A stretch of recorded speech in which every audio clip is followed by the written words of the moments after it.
கிறிஸ்துக்குள் அன்பாக நேசிக்கப்பட்டிருக்க அருமையான சகோதர சகோதரிகளே, தேவனோருடைய கிருபையினாலே கடந்த நாளும் இன்றைய நாளிலும் கூட அவருடைய சமூகத்து முன்பாக நாம் சபையாக கூடி வந்து அவருடைய வார்த்தைகளை தியானிப்பதற்கும் அவரை தொழுது கொள்வதற்கும் உலகத்தை நாம் மறந்து சகோதர சகோதரிகளாக நேரத்தில் கூடி வர தேவன் செய்த கிருபைக்காக பிதாவாக தேவனுக்கு ஆண்டவர் இயேசு கிறிஸ்து மூலமாக நம்முடைய நன்றிகளை நாம் தெரிவித்துக் கொள்வோம். அதோடு கூட வாஞ்சியோடு கூடியிருக்கிற திரும்ப தேவனுடைய சமாதானம் அவருடைய கிருபை தங்கியிருப்பதாக என்ற வாழ்த்துக்களோடு, பிரியமானவர்களே, இந்த ஒரு பெரியன் ஸ்டடி சொல்லும் போது இது ஒரு நமக்கு புதிதான ஒரு காரியம் அல்ல. இது அப்போஸ்தலனாகிய பவுல் அவர்கள் தங்களுடைய பிரயாணத்தில் அநேக இடங்களில் அவர் சபைகளை நிறுவினார். கிட்டத்தட்ட அவருடைய 4 பிரயாணங்கள் நம்ம பார்க்குறோம். அந்த 4 பிரயாணத்திலும் அநேக அனுபவங்கள் இருந்தது. அநேக சபைகளை உருவாக்கினார். அதில் அவருடைய 2வது பிரயாணம், இந்த 2வது பிரயாணம் ரொம்ப கொஞ்சம் கடுமையாக இருந்தது. முதல் பிரயாணத்திலேயே அவருக்கு நிறைய அனுபவங்கள், அடிகள்.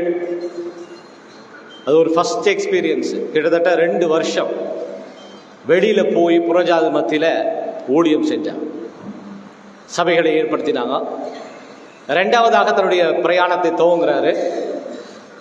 கலாத்தி பட்டணத்திலாம் ஏற்கனவே ஸ்தாபித்த சபைகளை எல்லாம் விசிட் பண்ணிட்டு அவர் ஏபேஸுக்கு போகலாம் அப்படின்னு சொல்லி அவங்க அந்த பட்டணத்தில் கப்பல் ஏறுவதற்கு ரெடியாக இருக்கும்போது அதுக்கு முந்தைய நாள் இரவு தூதன் நீங்கள் பிலிப்பி பட்டணத்துக்கு போகணும் அப்படின்னு சொல்கிறார். அப்போ அவங்க பிரயாணத்தை மாற்றிட்டு பிலிப்பி பட்டணத்துக்கு போகிறாங்க. அங்கே பார்க்கும்போது அவர்களுக்கு நிறைய அனுபவம். அதில் ஒரு மார்க்கெட் பிளேஸில் மாட்டிடுறாங்க. உலகத்தை கலக்குகிறவர்கள் இங்கேயும் வந்து விட்டார்கள் என்று சொல்லி அவரை ஜெயில் பண்ணிடுறாங்க. அப்போ ஜெயில் பண்ணும்போது ரொம்ப அடி. ஏன்னா நீங்கள் மார்க்கெட் பிளேஸில் ஒரு திருட மாதிரி நீங்கள் மாட்டிட்டீங்கன்னா பொது ஜனங்கள் கையில் நிறைய அடிச்சிடுவாங்க. ஏன்னா திருடனாச்சே அப்படின்ற மாதிரி. அதில் எல்லாம் ரத்தம்லாம் வலியுது. அப்போ கூட அவங்க ஜெயிலில் இருக்கும்போது பாட்டு பாடிட்டு இருந்தாங்களாம். அப்போ கேட்குறாரு ஜெயிலில் வார்டன், தேவை அவங்களுக்கு இது. அப்போ அவர் சொல்கிறாரு, ஒரு ரோமன் சிட்டிசனை இந்த மாதிரி ஜெயில் பண்ணலாமா? பண்ணக்கூடாது. நான் தர்ச்சி பட்டணத்து யூதன் அப்படின்னு சொன்னோன்னு, ஐயோ அப்படின்னா அவங்களுக்கு அந்த குடியுரிமை வழங்கப்பட்டிருந்தது. தர்சிஸ் கேபிட்டல் அப்போ ரோமருடைய காலத்தில். அங்கே இருக்கக்கூடிய யூதர்களுக்கெல்லாம் குடியுரிமை கொடுத்துருந்தாங்க, கிரீன் கார்டு ஹோல்டர். இப்போ உடனே அதிகாரிக்கு சொல்லிட்டு சொல்கிறாங்க, இந்த மாதிரி நைட் டைமில் நம்ம தெரியாமல் ஒரு ரோமனை நம்ம இது பண்ணியிருக்கிறோம். அப்போ இல்லை அப்படின்னா நைட்டோட நைட் அவங்கள அவுத்து விட்டுருங்க, போயிட்டோம். இப்போ பவுல் என்ன சொல்கிறாங்க, இல்லை போக மாட்டேன், எல்லோரும் அதிகாரிகளை பொதுமக்கள் முன்பாக எங்களை நல்லவங்க அப்படின்னு சொல்லி நீங்கள் ரிலீஸ் பண்ணணும். ஏன்னா நாங்கள் தேவனுடைய வார்த்தைகளை பேசுறதுக்கு இங்கே வந்திருக்கிறோம். இப்போ தப்பானவங்கள ஐடென்டிஃபை பண்ணி விட்டீங்க நீங்கள் நம்மளை. அப்புறமா அவங்கள ரிலீஸ் பண்ணுறாங்க. அதுக்கப்புறம் தான் அவர் தெஸ்லோனிக்கே போகிறார். அங்கே கூட அலோவ் பண்ணல. அப்போ அங்கேருந்து என்ன பண்ணுறாங்க, சகோதரர்கள் நைட்டோட நைட்டு பெரிய கலவரம் அங்கே கூட அந்த தேசத்தில் இவங்களை இங்கே வைக்கக்கூடாது. அப்போ தான் அவர் பெரேயா பட்டணத்தில் கொண்டு போயிட்டு விட்டுட்டு வந்துடுறாங்க. அந்த பெரேயாவில் போகும்போது அவருக்கு பெரிய ஒரு ஆச்சரியம். என்னென்னா எல்லா பட்டணங்கள்லையுமே ஜனங்களுக்கு சில பொழுதுபோக்குகள் இருக்கும். ஆனால் பெரிய பட்டணத்தாருடைய பொழுதுபோக்கே வேத ஆராய்ச்சி. அதை பார்த்துட்டு அந்த பட்டணமே அங்கங்கே ஈவினிங் ஆகிட்டாக்கா எல்லாம் உட்காந்து பைபிள் ஸ்டடி. ஏதாவது பேசிட்டாக்கா கொருந்தில் கூட நீங்கள் பார்த்தீங்கன்னா அவங்க நவமான காரியங்களை கேட்கிறது. அந்த காலத்தில் இந்த புராணங்கள், கதைகள், இதெல்லாம் அது அவங்களுடைய பொழுதுபோக்காக இருந்துச்சு. இப்படி ஒரு பட்டணங்களில் ஒரு பொழுதுபோக்கு இருக்கும். அதில் பெரியன்ஸை நீங்கள் பார்த்தீங்கன்னா பைபிளில் ஆராய்ச்சி பண்ணுறாங்க. அதில் ரொம்ப அவருக்கு ஆச்சரியமாக இருந்துச்சு. இப்போ சில விஷயங்கள்லாம் பேசும்போது காரியங்கள் இப்படி இருக்கிறதா என்று தினந்தோறும் வேத வாக்கியத்தை ஆராய்ந்து பார்த்ததினாலே அவர்களுக்கு வேதமானவர் என்று பெயர் வைக்கிறார். பைபிள் ஸ்டூடெண்ட் அப்படின்ற பேர் ஃபர்ஸ்ட் அவங்களுக்கு தான் கொடுத்தார். அதை பசங்க பவுல் கொடுத்த பேர் இந்த பெரியன்ஸ். நம்ம பெரியன்ஸ் அப்படின்னு சொல்லும்போது வேத வாக்கியத்தை ஆராய்ந்து பார்க்கிறவர்கள். ஸோ அந்த ஸ்டடி நமக்கு வந்து ஒரு முக்கியமான ஸ்டடி. அதாவது இன்றைக்கு நம்ம பாருங்க, இப்போ நிறைய பாடங்கள் கேட்டோம். கேட்பதற்கும் நம்ம ஆராய்ச்சி பண்ணுவதற்கும் வித்தியாசம் இருக்கு. இப்போ நம்ம ஒருத்தர் பேசும்போது நீங்கள் கேட்குறீங்க அப்படின்னா, சைக்காலஜிக்கலாக நீங்கள் பார்த்தீங்கன்னா ஒரு மனுஷனுக்கு எவ்வளோ சதவிகிதம் தான் நீங்கள் அதை உள் வாங்க முடியும் அப்படின்னு நீங்கள் பார்த்தீங்கன்னா, பேசினதை நீங்கள் கேட்டு 1 hour பேசுகிறேன், நீங்கள் கேட்குறீங்க, மேக்சிமம் உங்களுக்கு வந்து ஒரு 17% 20% தான் நீங்கள் அதை பெற்றுக்கொள்ள முடியும். மீதி 80% கிடைக்காது. அதுதான் சப்ஜெக்ட் நம்ம கேட்கறதுக்குரிய அந்த ஒரு காரியம். ஆனால் அதே நீங்கள் ஆராய்ச்சி பண்ணீங்கன்னா, நீங்கள் படிக்க உட்காந்து நீங்கள் ஆராய்ச்சி பண்ணும்போது 70 to 80% நீங்கள் கெயின் பண்ணலாம் நாலேஜ். அதுதான் நம்ம ஆராய்ச்சி படிப்பதுனா ரீடிங் இல்லை, ஆராய்ச்சி செய்வதற்கும் கேட்பதற்குள்ள வித்தியாசம். அருண் பேசும்போது கூட ஒரு விஷயத்தை சொன்னார். நம்ம ஜெபம் செய்யும்போது நாம் தேவனிடத்தில் பேசுகிறோம், அதை நம்ம படிக்கும்போது தேவன் நம்மிடத்தில் பேசுவார். நீங்கள் படிக்கிறது வந்து தேவன் நம்மகிட்ட என்ன பேசுகிறார் அப்படின்னு நீங்கள் உத்து கவனித்து நீங்கள் படிக்கும்போது அது ரொம்ப பிரயோஜனமாக இருக்கும். அப்போதுதான் உங்களுடைய இருதயம் கொழுந்து விட்டு எரியும் என்று சொல்றார். படிக்கும்போது கேட்கிறத விட நம்ம படிக்கும்போது, நம்ம தேவன் என்ன பேசுகிறார் நம்ம கேட்கும்போது, தேவன் பேசுறதை நம்ம கேட்கும்போது, சில நேரங்களில் நீங்கள் வந்துட்டு அமைதலாக இருக்கக்கூடிய சூழ்நிலையில் நைட் டைம்லாம் நீங்கள் படிச்சிங்கன்னா ஆக்சுவலாக தேவன் பேசுகிற மாதிரியே இருக்கும். அது நீங்கள் ஃபீல் பண்ணிப்பாங்க. அதில் இந்த பெரியன் ஸ்டடி அப்படின்னு சொல்லும்போது பெரிய மாணவர்களே, அதுக்கு சில ஒழுங்குமுறைகள் நமக்கு கொடுக்குறாரு. இந்த ஒழுங்குமுறைகள் நீங்கள் பார்க்கும்போது ஒரு பெரியன் ஸ்டடி அப்படின்னா, ஒரு வாரத்துக்கு முன்னே நீங்கள் வந்து ஒரு தலைப்புகளை தயார் செய்யுங்க. மூப்பொருளுக்குரிய அது ஒரு பொறுப்பு. ஒரு தலைப்பை தயார் செய்து அதை வந்து சகோதரர்களுக்கு நீங்கள் கொடுத்துருங்க. அதில் வந்து சில கேள்வி பதில்களாக இல்லைன்னா ஒரு தலைப்பாக நீங்கள் கொடுக்கலாம். அப்போ அந்த தலைப்பு கொடுத்துட்டாக்கா, ஒரு 10 கொஸ்டின் கொடுத்துட்டா, இது வந்து சகோதரர்கள் எப்படி ப்ரிப்பேர் பண்ணணும், சகோதரிகள் இதை எப்படி ப்ரிப்பேர் பண்ணணும் அப்படின்னு சொல்லிட்டு சில ஆலோசனைகளை பெஞ்சமின் பாட்டன் நமக்கு கொடுக்குறாரு. சகோதரர் கூட நமக்கு 6th வால்யூம் அதை பற்றி எழுதியிருக்கிறாரு. நிறைய ஆலோசனைகள் அதில் அவர் சொல்லும்போது என்ன சொல்கிறாருன்னா, உங்களுக்கு கொடுக்கப்பட்டிருக்கக்கூடிய கேள்விகளை, அந்த தலைப்பை நீங்கள் வந்து ஒரு பேப்பரில் ஒரு பிரிண்ட் அவுட்டோ எழுதி வச்சுக்கங்க. சகோதரிகள் என்ன பண்ணுங்க அப்படின்னு சொல்லும்போது, அதை வந்து நீங்கள் எங்கே அதிகமாக உங்களுடைய டைம் நீங்கள் ஸ்பெண்ட் பண்ணுறீங்களோ அந்த இடத்துல நீங்கள் பேஸ்ட் பண்ணிடுங்க. ஒருவேளை நீங்கள் ரொம்ப நேரம் வந்து கிச்சனில் இருக்கீங்க அப்படின்னா நீங்கள் ஸ்டவ்வுக்கு மேலே ஒட்டிடலாம். நேரங்களை எங்கே நீங்கள் அதிகமாக செலவு பண்ணுறீங்களோ அங்கே. ஏன்னா நீங்கள் அங்கே போகும்போது உடனே கண் முன்பாக அதுதான் தெரியும். அப்போ என்ன சொல்கிற, காலையில் எழுந்திரிச்சோன்னுமே ஒரு கொஸ்டினை நீங்கள் படிச்சிருங்க.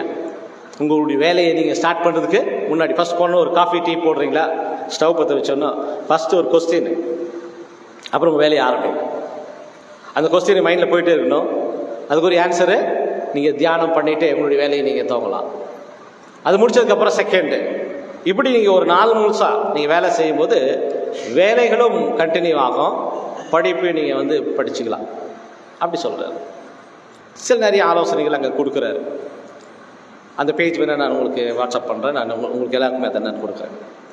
சகோதரர்கள் அப்படின்னு சொல்லும்போது, சகோதரர்கள் நீங்கள் என்ன பண்ணுங்கன்னா, அதை எழுதிட்டு ஒரு பேப்பரில் நீங்கள் ஃபோல்டு பண்ணி உங்கள் பேக்கெட்டில் வச்சுக்கோங்க.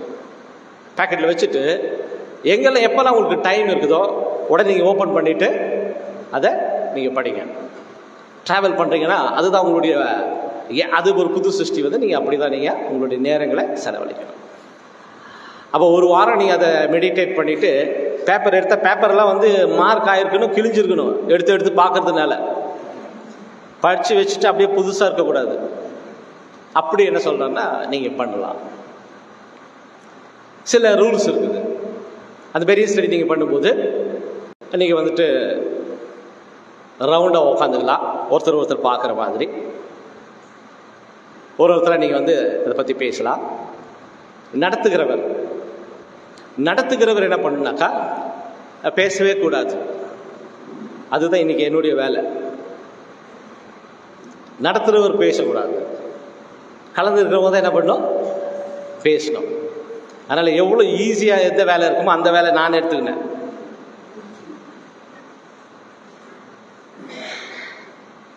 முடிவாக வேணா சில ஆலோசனை கொடுக்கலாம். ஆனால் அவருக்கு என்ன ரூல்ஸ்னா, நீங்கள் ஒரு பகுதி கொடுக்குறதா இருந்தால், இப்போ வந்து நம்மளது நியூ கிரியேஷன் நம்மளுடைய டாபிக் அப்படின்னா, நடத்துகிறவர் நியூ கிரியேஷன் புக்கு ஃபுல்லாக படிச்சுட்டு வரணும். ஆனால் உங்களுக்கு 10 கொஸ்டின் தான் கொடுத்துருப்போம். ஆனால் நடத்துகிறவர் அது ஃபுல்லாகவே தெரிஞ்சவராக இருக்கணும். அவரும் அதே 10 கொஸ்டின் படிச்சுட்டு வந்து நடத்த முடியாது. அதனால் நடத்துகிறவர் அதை பற்றி முழுமையாக தெரிந்து கொண்டவராக இருக்க வேண்டும். அவர் என்ன பண்ணால் இவங்களை நடத்தலாம். இதில் இந்த பெரியன் கொஸ்டின் உங்களுக்கு கொடுக்கும்போது, இது வந்து ஒரு ஆராய்ச்சி அப்படின்னு சொல்லும்போது, இது படிச்சுட்டு வந்து நம்ம ஒப்புவிக்கிறது கிடையாது, அது கிடையாது. நான் கேள்வி கேட்டோம், நீங்கள் ஆன்சர் பண்ண 5 கொஸ்டின் தான் கொடுத்துருக்குறோம், 5 நிமிஷத்தில் முடிஞ்சிடும். அப்படி இல்லை. பிரதர் ரசல் நமக்கு சொல்லும்போது என்ன சொல்கிறாருன்னா, அவர் அப்போ அங்கே வால்யூம் எழுதும்போது ஒரு தலைப்பு நீங்கள் கொடுங்க. அவர் வந்து பிலிப்பியர் 4:7 கோட் பண்ணுறாரு. கொடுத்துட்டு அங்கே எல்லா புத்திக்கு மேலான தேவ சமாதானம் உடைய இருதயங்களின் சிந்தனைகள் கிறிஸ்தியஸுக்குள்ளாக அங்கே ஆளக்கடவது அப்படின்ற அந்த வார்த்தை கொடுத்துட்டு, இதில் இருக்கக்கூடிய தேவ சமாதானம் என்ற டாபிக் எடுத்துக்கங்க. தேவ சமாதானம் தான் நம்மளுடைய வேரிய ஸ்டடியில் நம்ம அதை பற்றி நம்ம தியானம் பண்ணலாம். இதை நீங்கள் எப்படி படிச்சுட்டு வரணும்னா, தேவ சமாதானம் உங்களுடைய வாழ்க்கையில் நீங்கள் கடந்த வாரத்தில் அந்த தேவ சமாதானத்தை பெற்றுக்கொள்வதற்கு, உங்களுடைய வாழ்க்கையில் அந்த தேவ சமாதானம் உங்களுக்கு கிடைச்சதுக்கு நீங்கள் என்னென்ன பிரயாசங்கள் எடுத்தீங்க? அது உங்களுக்கு கிடைச்சிச்சா? உங்கள் வாழ்க்கையில் தேவ சமாதானம் இருந்ததா? அதை நீங்கள் ஃபீல் பண்ணீங்களா? இல்லை அந்த தேவ சமாதானத்தை நீங்கள் பெற்றுக்கொள்ளாதபடிக்கு, அந்த சமாதானம் உங்களுக்கு கிடைக்காதபடிக்கு எதெல்லாம் உங்களுக்கு தடையாக இருந்தது, அந்த தடைகளை எல்லாம் நீக்கிறதுக்கு நீங்கள் என்னென்ன முயற்சிகள் எடுத்தீங்க? என்னென்ன முயற்சிகள் எடுத்தீங்க? எப்படி முயற்சிகள் எடுக்கும்போது என்னெல்லாம் ஃபெயிலியர் ஆச்சு? உங்களுக்கு கிடைச்சிச்சா கிடைக்கலையா? இந்த அனுபவத்தை நீங்கள் பகிர்ந்து கொள்வது தான் பெரியன் ஸ்டடி. உங்களுக்கு 5 கொஸ்டின் கொடுத்துருக்கோன்னா, அந்த 5 கொஸ்டின்ல இருக்கக்கூடிய சத்தியத்தை நீங்கள் ஃபீல் பண்ணி அதனுடைய அவுட்புட் என்ன கிடைச்சிச்சு அப்படிங்கிறத ஒருத்தருக்கு ஒருத்தர் பரிமாறிக்கிறது, கருத்து பரிமாற்றம். அதில் சகோதரர் சொல்லும்போது என்ன சொல்றாருன்னா, ஒருத்தரை விடாதீங்க, எல்லாரையும் கேளுங்க. ஏன்னா தேவன் எல்லாருக்கும் பரிசுத்தாவிய கொடுத்துருக்கிறார். இப்படி தெரிஞ்சிருந்தா கொஞ்சம் பின்னாடி உட்காந்துருப்பேனே. அப்படி இல்லை, நீங்கள் கை தூக்கினாக்கா மைக்கு உங்களுக்கு அங்கேயே கொண்டு வந்து கொடுக்குவாங்க. அதனால் வரிசை இப்படி நம்ம வரப்போகிறதில்ல, லெஃப்ட் ரைட்டு. அது நீங்கள் தனியாக பண்ணும்போது பண்ணிக்கங்க. இன்றைக்கி நம்ம கன்வென்ஷனில் அப்படி பண்ணுறதில்ல. அதில் நீங்கள் பார்த்தீங்கன்னா, ஒருத்தருக்கு சில சோதனைகளுக்குள்ளே போயிருப்பான், ஒருத்தர் சில ஆசீர்வாதங்களை பெற்றிருப்பாங்க. அப்போ அவங்க பெற்ற அந்த சோதனைகளை அவங்க பரிமாறும் போது அது ஒருத்தருக்கு ரொம்ப என்கரேஜிங் ஆகிடும். அவர் இந்த வாழ்க்கையில் நேரவையில் ஓடி போகிறதுக்கு அது ரொம்ப என்கரேஜ் ஆகிட்டு, இவருக்கு வந்த டெஸ்ட்டு அவருக்கு என்கரேஜிங்காக இருக்கும். இன்னொருத்தர் பிளெஸ்ஸிங் வாங்கியிருப்பாரு, அந்த பிளெஸ்ஸிங் அவர் பரிமாறிக்கும் போது அந்த ஆசீர்வாதத்தை அது இவருக்கு ரொம்ப என்கரேஜிங் ஆகும் இன்னொருத்தருக்கு. அந்த மாதிரி ஒருத்தருடைய அனுபவத்தை நீங்கள் பகிர்ந்து கொள்வது, இதை வந்து நீங்கள் பர்சனலாக ஃபீல் பண்ணுறது, அந்த மாதிரி ஒரு தலைப்புமே நீங்கள் இப்படி ஆராய்ச்சி செய்வது தான் பெரியன் ஸ்டடி.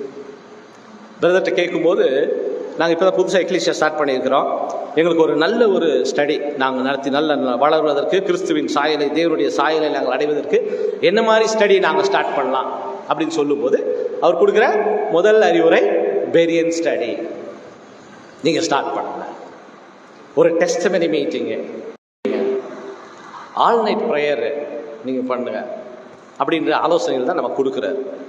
அதில் நீங்கள் பார்த்தீங்கன்னா டெஸ்டமனி மீட்டிங் அப்படின்னு சொல்லும்போது இதெல்லாம் நமக்கு வேத மாணவர்களுக்கு நம்ம கொஞ்சம் புதுசாக இருக்கும். ஆனால் டெஸ்டமனி மீட்டிங்னாக்கா இதை நம்ம வாழ்க்கையில் தேவன் செஞ்ச மருத்துவத்திலேருந்து நம்ம விடுதலை ஆகி வந்தோம், இப்படி இருந்தால் அப்படி இருந்தால் அது இல்லை.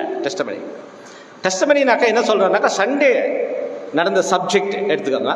அவர் சண்டே சப்ஜெக்ட் கோட் பண்ணுறாரு. சண்டே நடந்த சப்ஜெக்ட் தான் டாபிக். அதனுடைய டிஸ்கஷன் வந்துட்டு டெஸ்டமனி வந்து வெட்னஸ்டே வச்சுக்கோங்க, வாரத்தின் மத்தியில் நீங்கள் வச்சுக்கோங்க. அப்போ சண்டே நடந்த டாபிக் எடுத்துட்டு அந்த டாப்பிக்கில் என்னெல்லாம் பிளெஸ்ஸிங் இருக்குது, அந்த டாப்பிக்கில் இருக்கக்கூடிய அந்த ஆசீர்வாதங்கள் எல்லாம் நான் பெற்றுக்கொண்டது எப்படி என்னெல்லாம் எனக்கு கிடைச்சிச்சு அதில் அப்படிங்கிறது நீங்கள் ஃபுல்லாக நீங்கள் அனுபவிக்கணும். அதில் அந்த ஒரு ஆசீர்வாதத்தை பெற்றுக்கொள்ளாததுக்கு தடையாக இருந்ததெல்லாம் எது? அது நான் யார்கிட்டலாம் டிஸ்கஸ் பண்ணேன், எப்படியெல்லாம் நான் அதை வந்துட்டு அதை மேற்கொண்டு வருவதற்கு எனக்கு அந்த திராணிகள் கிடைச்சிச்சு. எந்தெந்த சப்ஜெக்ட், அன்றைக்கி கேட்ட சப்ஜெக்டோ, அன்றைக்கி கேட்ட ஒரு சாங்கோ, இல்லை ஒரு ப்ரேயரோ, ஒரு மன்னாவோ, இல்லை ஒரு வாக்குத்தத்தமோ, எது எனக்கு பிரயோஜனமாக இருந்துச்சு அதை மேற்கொண்டு வருவதற்கு அப்படின்னு சொல்லி அந்த சண்டே நடந்த அந்த டாபிக் எடுத்துக்கிட்டு நீங்கள் ஒரு அங்கே டெஸ்டமனி மீட்டிங், ஒரு விட்னஸ், ஒரு சாட்சி கூட்டத்தை நீங்கள் நடத்தலாம். சாட்சி கூட்டத்துக்கு என்று ஒரு தலைப்பு நீங்கள் தெரிந்து கொள்ள வேண்டாம். அந்த வாரத்தில் நடந்த பாடத்தை நீங்கள் எடுத்துக்கங்க அப்படின்னு நமக்கு கொடுக்குறாங்க. அது பேர் தான் டெஸ்டமனி மீட்டிங். அது வந்து சாட்சி கூட்டம் இல்லையா? கேட்டுக்கொண்ட அந்த கேட்ட அந்த பாடம், அதனுடைய பலன் எப்படி நம்ம வாழ்க்கையில் வந்து சேர்ந்தது அப்படிங்கிற ஒரு சாட்சி. அது வராதபடிக்கு எவ்வளோ தடைகளை நான் சந்திச்சு இப்போ வரைக்கும் எனக்கு அது கிடைக்கல அப்படின்னு உங்களுடைய சாட்சியை கொடுக்கும்போது, அப்போ அந்த நடத்துகிறவரோ இல்லை மற்ற சகோதரர்களோ உங்களுக்கு அது ஆசீர்வாதமான அவங்க சில கருத்துக்களை பரிமாறும். ஸோ இப்படித்தான் நம்ம வந்து அந்த ஒரு சாட்சி கூட்டத்தை நம்ம நடத்துகிறோம். ப்ரேயர் மீட்டிங் சொல்லும்போது கூட, ப்ரேயர் மீட்டிங் சில விஷயங்களை நீங்கள் எடுத்துக்கோங்க. சபையில் நடக்கக்கூடிய அந்த கூட்டங்களாகட்டும், இல்லைன்னா ஊழியங்களாகட்டும், இல்லை மருத்துவத்தில் இருக்கிறாங்க சிலர், அந்த மாதிரி அவங்களுக்காக நீங்கள் தனித்து ஜெபம் செய்கிறது, ஒரு ஜெபம் முடித்ததுக்கு அப்புறமா ஒரு வாக்குத்தத்தமோ இல்லை அங்கே ஒரு ஆர்டிக்கலை நீங்கள் படிச்சுட்டு அதை பற்றி ஒருத்தர் எக்ஸ்பிளைன் பண்ணுறது, ஒரு பாடல் பாடுறது, இன்னொருத்தர் ஜெபம் பண்ணுறது, அப்படியே அது தொடர்ந்து போகும். அந்த மாதிரி உங்களுடைய நேரங்களை இந்த மாதிரி கூட்டங்களை நீங்கள் ஒரு புதுசாக ஒரு எக்லீஷா நீங்கள் ஸ்டார்ட் பண்ணுறீங்கன்னா அவருக்கு சில அறிவுரைகள் அப்படி கொடுக்குறாரு. ஸோ அதனுடைய அடிப்படையில் இன்றைக்கு நாம் ஒரு சின்ன ஒரு டெஸ்ட்டு தான். இன்னைக்கு இது வரைக்கும் நீங்கள் உட்காந்து கேட்டிருந்தீங்க இல்லைங்களா? இப்போ டெஸ்ட்டு, இப்போ நீங்கள் வந்து எழுதணும். இது வந்து எழுதுறதில்ல, ஓரல் தான். அதில் யார் உங்களுக்கு பதில் தெரியுமோ நீங்கள் வந்து கைகளை உயர்த்திட்டா போதும். அதில் இப்போ நான் சொன்ன மாதிரி நீங்கள் படித்து புரிந்து கொண்ட அந்த ஒரு சத்தியத்தையோ அதில் பெற்ற ஆசீர்வாதத்தை தான் நீங்கள் இப்போ பேச போகிறீங்க. அதுதான் இந்த பெரிய விஷயம். ஸோ இதில் நம்ம எடுத்துக்கொண்ட தலைப்பு வந்துட்டு நியூ கிரியேஷன். இது நீங்கள் கொடுத்த தலைப்பு தான். நீங்கள் எல்லாம் சேர்ந்து இது நம்ம பண்ணலாம் அப்படின்னு சொல்லி சகோதரர் நமக்கு கொடுத்தாங்க. ஓகே, இப்போ முதலாவது நம்மளுடைய கேள்வி என்னென்னா, போடுங்க ஃபர்ஸ்ட் கொஸ்டின். புது சிருஷ்டி என்றால் என்ன? அதான் கேள்வி. நம்ம அந்த வசனத்தை படிச்சிடலாம் ஒரு முறை, அதுக்குள்ளே அவங்க அதை ரெடி பண்ணிட்டாங்க. 2 Corinthians 5th chapter 17th verse. 2 Corinthians 5th அதிகாரம் 17ஆம் வசனம்.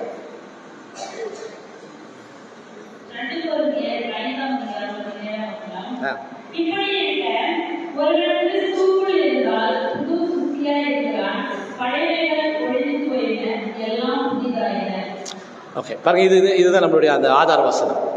ஸோ இங்கே தேவன் என்ன சொல்றாருன்னா, இப்படி இருக்க ஒருவன் கிறிஸ்துவுக்குள் இருந்தால் அவன் புது சிருஷ்டியாக இருக்கிறான், பழையவைகள் ஒழிந்து. ஏன்னா இது நான் தான் உங்களுக்கு சொன்ன மாதிரி இதை வந்து நீங்கள் உணரணும். அதுதான் அதை ஃபீல் பண்ணணும். நீங்கள் இது ஒருத்தன் கிறிஸ்தவனாக இருந்தால் புது சிருஷ்டி ஆக முடியாது. அவன் கிறிஸ்துவுக்கு உள் இருக்கணும். Okay, thank you. ஒருவன் கிறிஸ்துவுக்குள் இருந்தால் அவன் புது சிருஷ்டியாக இருக்கிறான். அப்போ ஒரு புது சிருஷ்டி என்றால் அவன் கிறிஸ்துவுக்குள் இருக்க வேண்டும். அது நம்ம சரி. இப்போ நம்மளுடைய கேள்வியில் நீங்கள் பார்த்தா ரெஃபரன்ஸ் நம்பர்லாம் உங்களுக்கு நம்ம கொடுத்துருக்கோம் இல்லையா? ஸோ புது சிருஷ்டி என்று ஏன் அழைக்கப்படுகிறது இல்லையா? ஏன் புது சிருஷ்டின்னு பேர் வச்சுட்டு? யாருக்கு நீங்கள் பதில் தெரியுமோ நீங்கள் வந்து உங்களுடைய கைகளை உயர்த்தினா மைக் கொடுப்பாங்க. ஓகே, கொடுங்க சிஸ்டர். அவர் பிரதர் அங்கே வாங்கினாரு. சொல்லுங்க பிரதர்.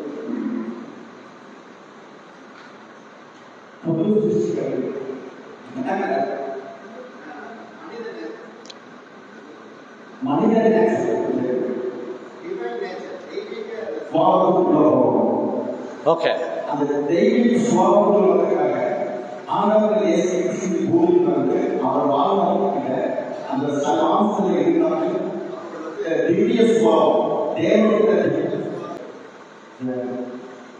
புது சிருஷ்டி அப்படின்னா ஏன் புது சிருஷ்டி சொல்றாங்கன்னா, இப்போ புது சிருஷ்டி என்னன்னு கேட்டா நமக்குள்ள இருக்கிற பழைய மனசு வெளியே போகுது. புது மனசு, பழைய மனசு மேன் நேச்சுரல் ஹியூமன் நேச்சுரல் இருந்து டிவைன் நேச்சுரலுக்குள்ள போகும்.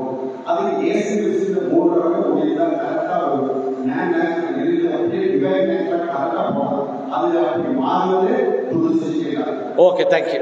சரி, சகோதரருடைய அவருடைய புரிந்து கொள்ளுதலை வந்து நம்ம பகிர்ந்துக்கலாம். நன்றி. வேற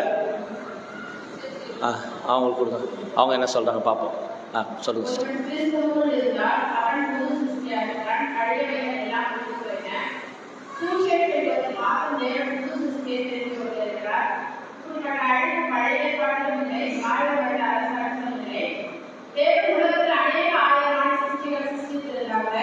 புது சிருஷ்டிக்கு ஒப்பான ஒரு சிருஷ்டி இல்லை.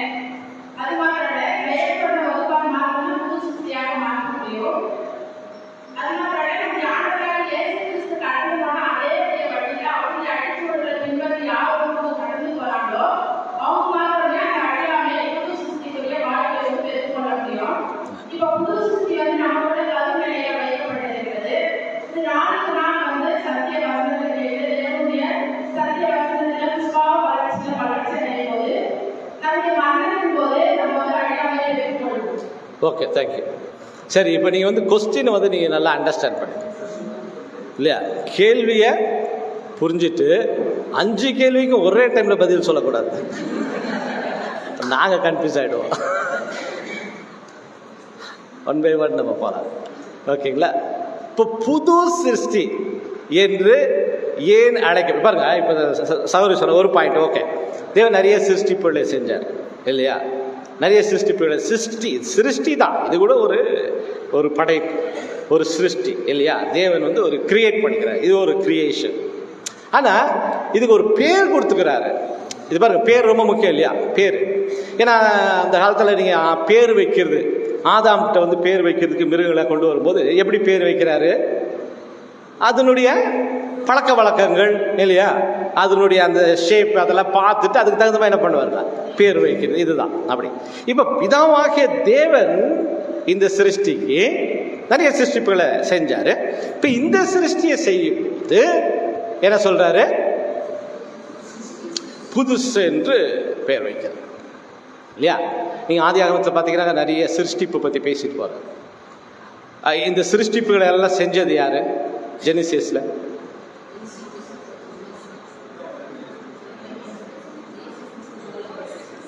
ரெண்டு பதில் வருது இல்லையா? எல்லாரும் கும்பல்ல ஏதோ சொல்றதுனால நம்மளும் ஒன்று சொல்லிட்டா வேலை முடிஞ்சிச்சுன்னு நீங்க அதெல்லாம் மைக்கிட்டு.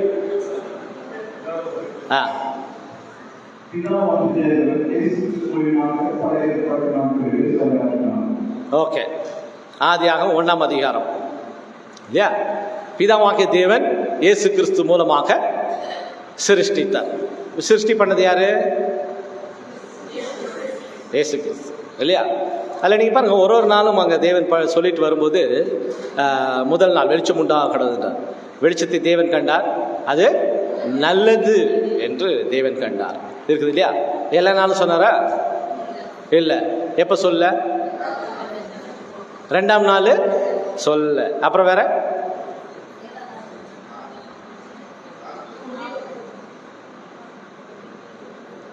டக்குன்னு ஓப்பன் பண்ணுறாங்க, சீக்கிரம் பண்ணு சிசிலி சிஸ்டர். 7ஆம் நாள் கூட தேவன் ஆசீர்வதித்தார். ஆனால் ஆக்சுவலாக நீங்கள் ஒரிஜினல் மேனஸ்கிரிப்டில் நீங்கள் பார்த்தீங்கன்னா ஹீப்ரூவில் ரொம்ப நல்லது என்று கண்டார் அப்படின்னு கூட ஒரு வார்த்தை இருக்குது. அது நம்ம தமிழ் இங்கிலீஷ்லலாம் இல்லை இல்லை. நல்லது என்று கண்டார் இல்லை. ஏன் அப்படி சொல்கிறாரு? ஏன் நல்லது என்று கண்டார்னு என்ன விஷயம்? ரொம்ப நன்றாக இருக்கிறது, ரொம்ப அழகாக இருக்குது, அப்படி கூட வார்த்தைகள் இருக்குது இல்லையா? நம்மளுக்கு எல்லாமே நல்லது என்று கண்டால் நல்லது அப்படி டிரான்ஸ்லேட் பண்ணிக்கிறாங்க. ஏன் அப்படி சொன்னாரு? இது ஒரு கேள்வியா? நல்லா இருக்குது அதனால நல்லது சொல்ற. இப்ப பாருங்க, இதுல நீ நல்லா அண்டர்ஸ்டாண்ட் பண்ணுங்க.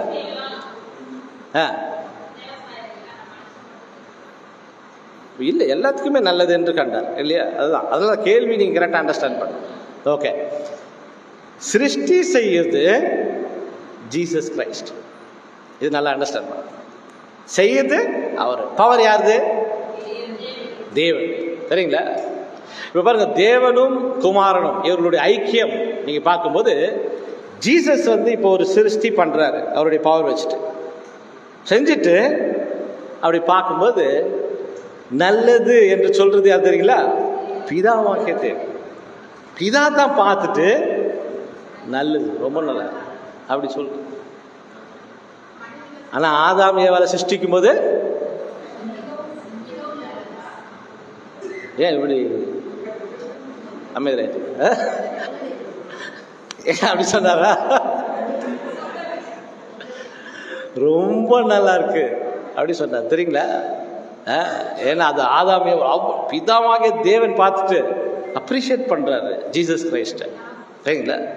அப்படி ஒரு ஒரு சிருஷ்டிப்புகளையும் அவர் செஞ்சுட்டு 7ஆம் நாள் தேவன் ஓய்ந்து இருந்தார் இல்லையா? ஓய்ந்து இருக்கும் போது அந்த 7ஆம் நாள் முழுமையையும் அங்க இயேசு கிறிஸ்து கையில கொடுத்துட்டார். கொடுத்துட்டு இப்போ பிதாவாகிய தேவன் முழுமையா அவரை நம்பி அவர் சரியா இதை செய்வார் அப்படின்னு சொல்லி அந்த ஓய்ந்து இருக்கக்கூடிய 7ஆம் நாள்ல ஒரு சிருஷ்டியை பண்றார். அந்த சிருஷ்டிக்கு புது சிருஷ்டி என்று பெயர் வைக்கிறார். ஏன் புதுசுன்னு பேர் வச்சார்? வெறும் அவ்வளவுதான், பேரே நியூ, அவ்வளவுதான்.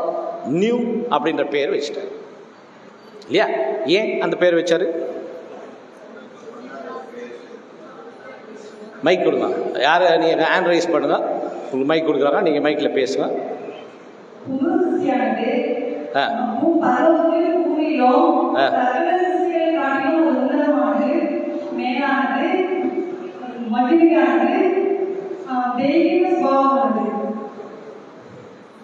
இது இது என்னுடைய கம்ப்யூட்டர். ஓகே, மகிமையானது, மேலானது. ஓகே, சரி, ஓகே, தேங்க்யூ. வேற ஏதாச்சும் ஆன்சர் இருக்கா? சொல்லுங்க.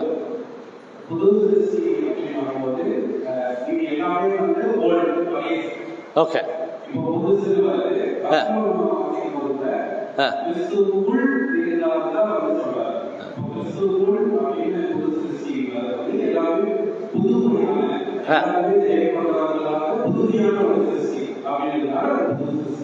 எவ்வளோ நல்ல ஆன்சர் பார்த்தீங்களா?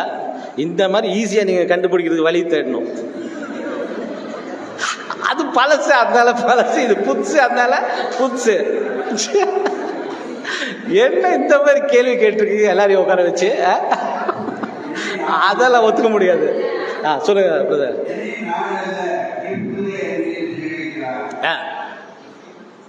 அது ஓகே, உட்காருங்க.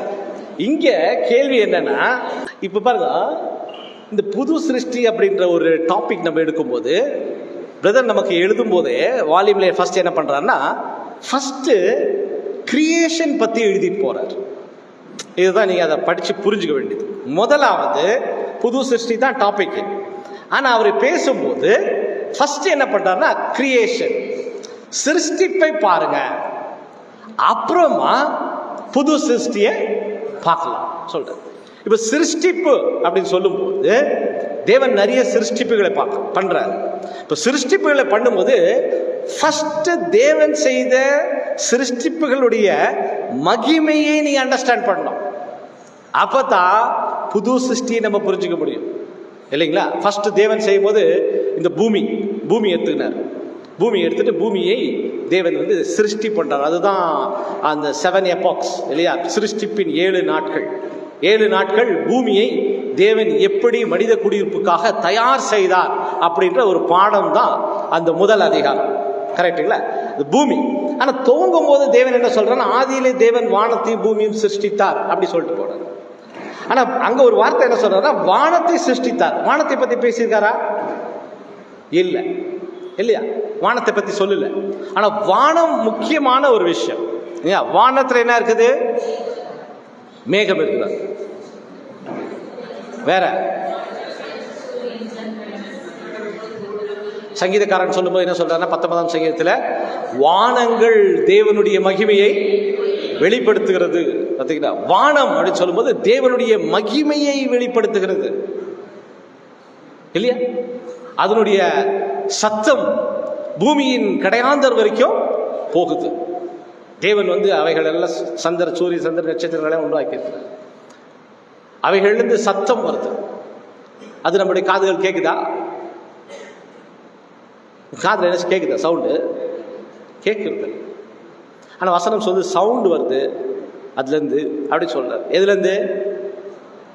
நட்சத்திரங்கள்லேருந்து. அது பேசுது அப்படி சொல்றாரு. தேவனுடைய கரத்தின் கிரியைகள் அதெல்லாம் அப்படின்னு சொல்றாரு. ஆனால் நமக்கு ஏதாச்சும் கேட்குதா? சவுண்டு கேட்கல. சரிங்களா? ஆனால் கேட்கும். அதுக்கு வந்து சில இன்ஸ்ட்ருமெண்ட் இருக்குது. சரிங்களா? ஊட்டியில் கூட ஒரு ரேடியோ அஸ்ட்ரானமிக் சென்டர் ஒன்று இருக்குது. அதில் சில நீங்கள் போயிட்டு காதில் போட்டு கேட்டாக்கா அந்த ஒரு நட்சத்திரம் சூரியன்லேருந்து வரக்கூடிய சத்தத்தில் நீங்கள் கேட்கலாம்.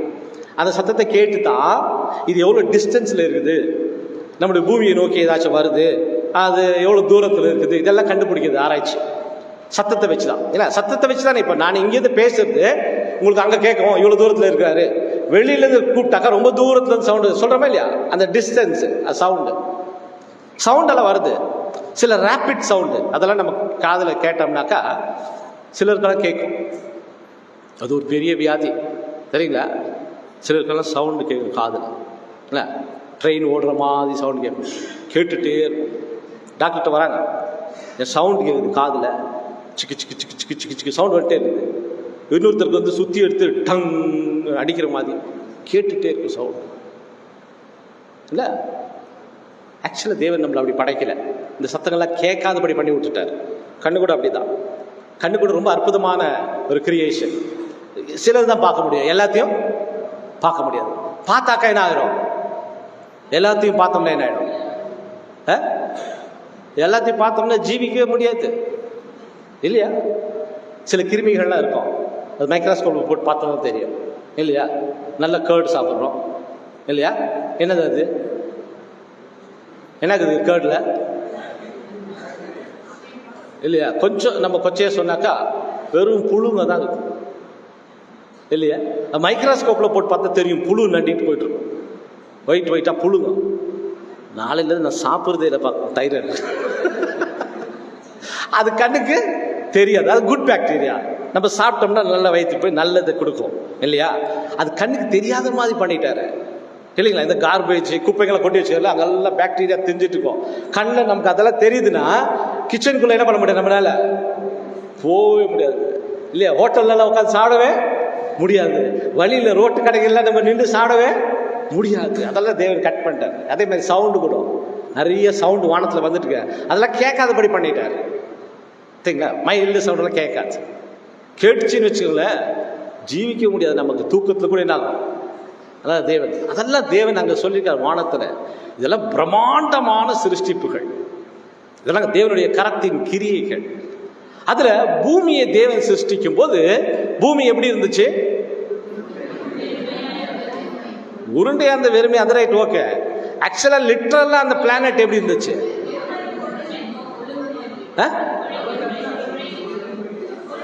இன்னும் கொஞ்சம் முன்ன போங்க. ஒன்றும் இல்லாம இருந்துச்சு. அதுக்கு முன்னாடி போங்க. அந்த தொங்கிட்டு இருந்துச்சு. அதுக்கு முன்னாடி போங்க. வேலியன் தேரி அங்க போங்க. பிக் பேங் தேரி வந்து அது பைபிளுக்கு ஒர்க் அவுட் ஆகிறது இல்லை. வேலியன் தேரி நமக்கு ஒர்க் அவுட் ஆகும். பூமி எப்படி இருந்தது முதல்ல? ஆதியாகமம் 1ஆம் அதிகாரத்துக்கு முன்னாடி அப்ப கூட உருண்டையா தானே இருந்துச்சு. பூமி நெருப்பு கோலமாக இருந்தது. இது கூட ஒரு ஃபயர் பால். கரெக்டா? பூமி எப்படி இருந்துச்சு? ஒரு நெருப்பு பந்து. இப்ப எப்படி இருக்குது? இப்ப எப்படி இருக்குது? இப்பவும் அப்படியே தாங்குது. சரிங்களா? அவன் சிரிக்கிறாங்க, ஜோக் பண்ணல, ரியலா. இப்ப கூட அது ஒரு நெருப்பு பந்து தான். மேல ஒரு செட்டப் பண்ணிட்டாரு. மேல ஒரு ஃபவுண்டேஷன் போட்டு தண்ணியெல்லாம் வச்சு லேண்ட் மண்ணெல்லாம் கொடுத்துட்டு செடியெல்லாம் நட்டு விட்டாரு. ஆனா உள்ள என்ன தாங்குது? அப்படியே தாங்குது. தெரியுங்களா? அது நெருப்பு கோலம் தான். இந்த நெருப்பு கோலத்தை தான் தேவன் மனுஷ குடியிருப்புக்காக கிரியேட் பண்ணார்.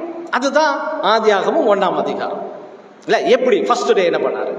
ஃபர்ஸ்ட் டே என்ன பண்ணாரு அப்படின் போது வேலியன் தேரி என்ன சொல்றாங்கன்னா, பயங்கரமான ஒரு சூடு உண்டாக்கினார் தேவன்.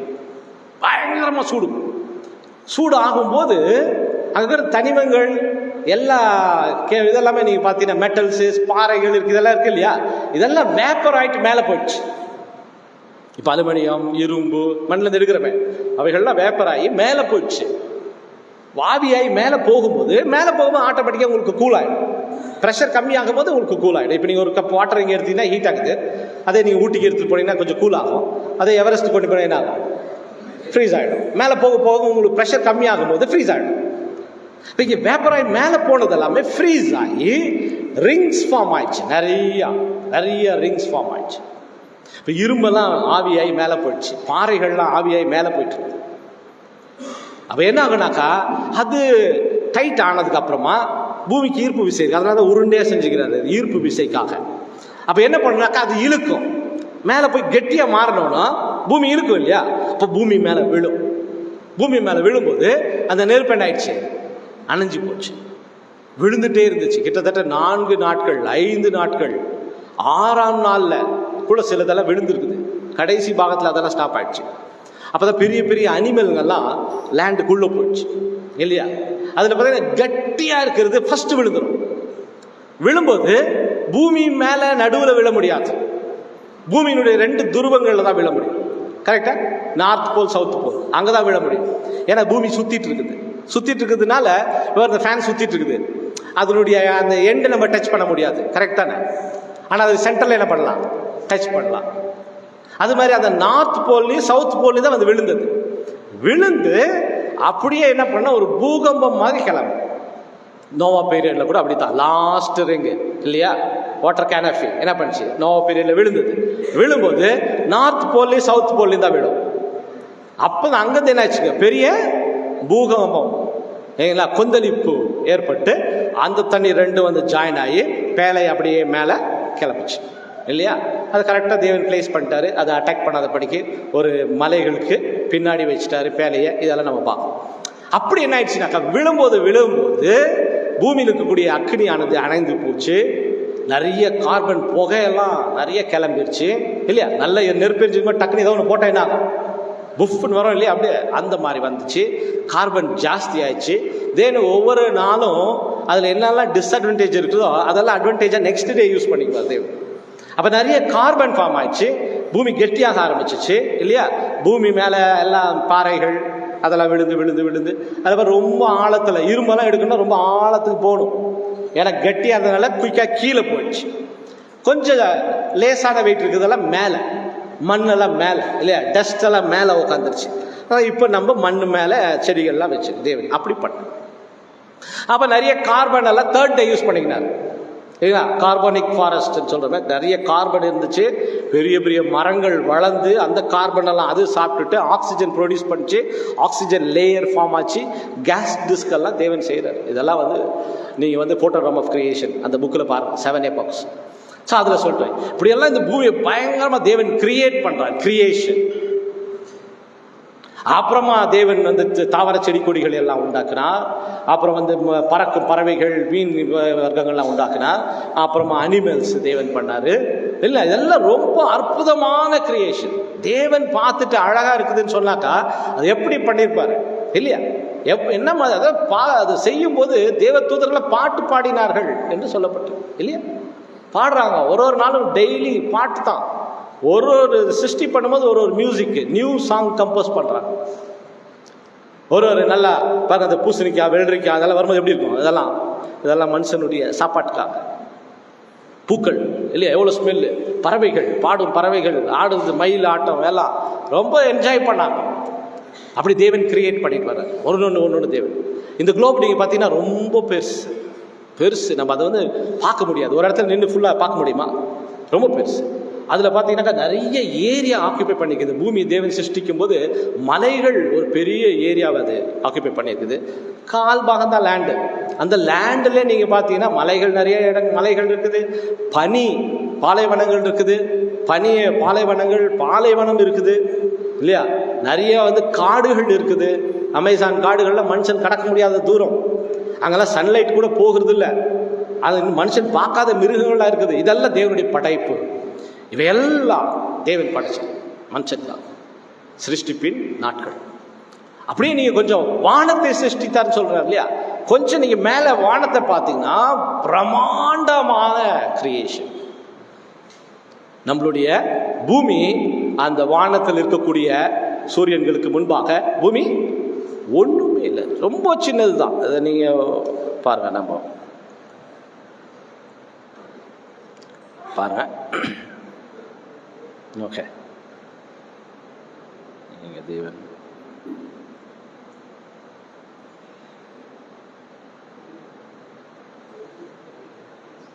பாருங்க, இது நம்மளுடைய எப்படி இருக்கு பார்த்தீங்களா?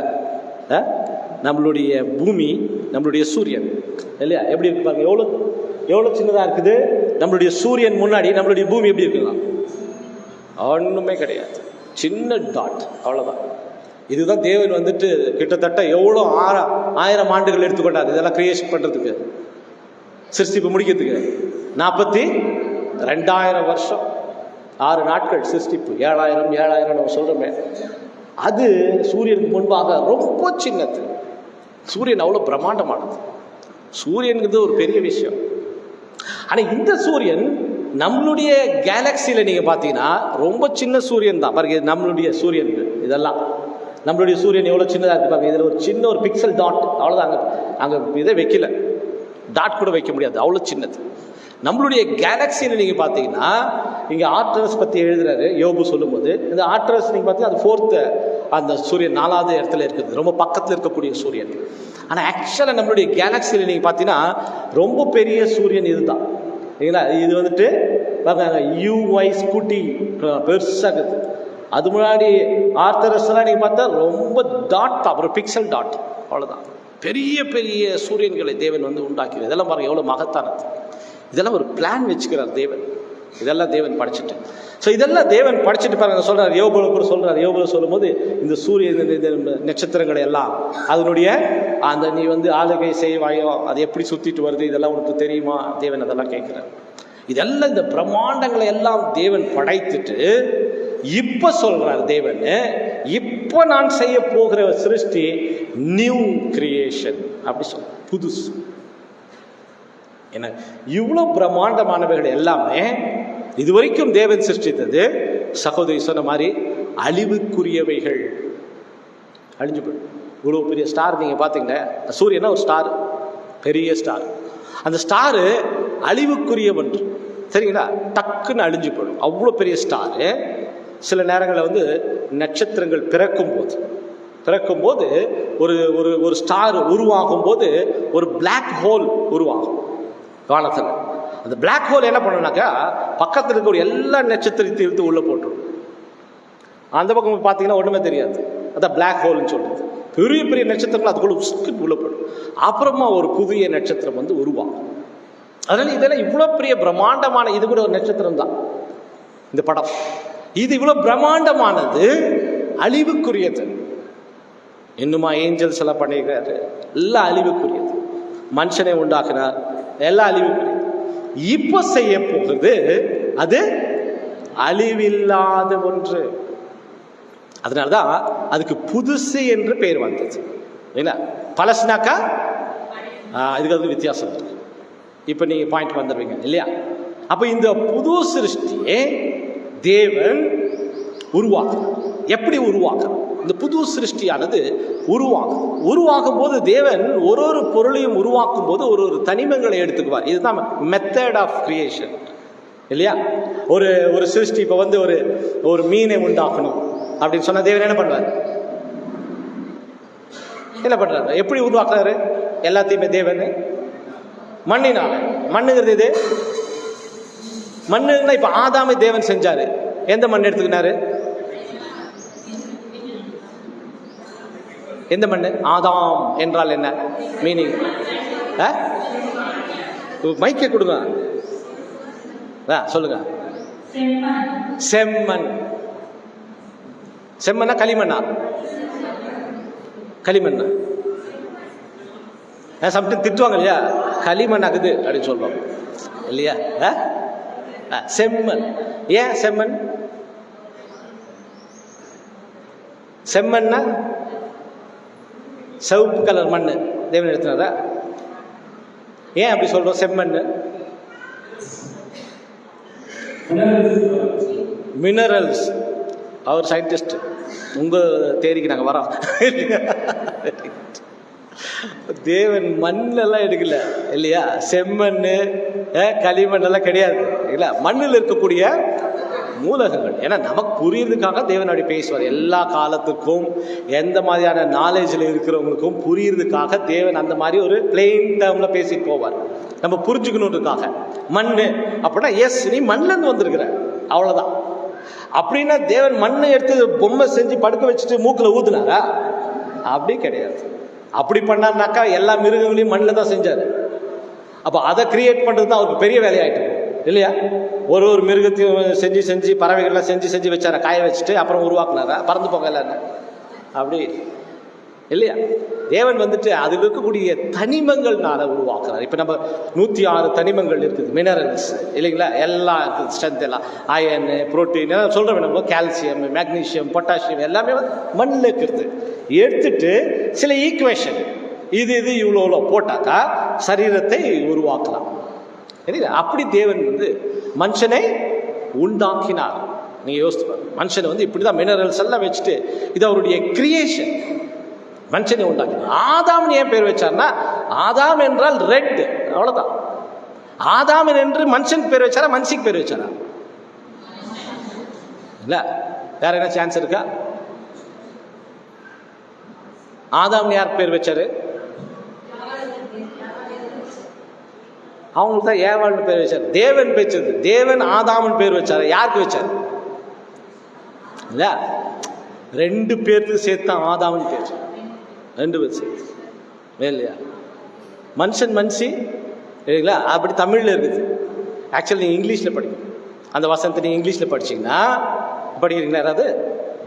ஆதியாகமம் 5ஆம் அதிகாரம் 2ஆம் வசனம், கேஜேவி.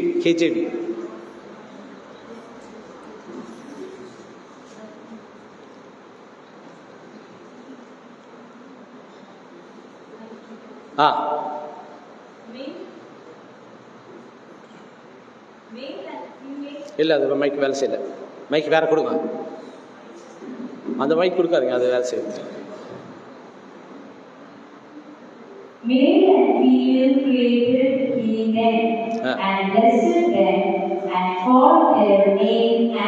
பார்த்தீங்களா?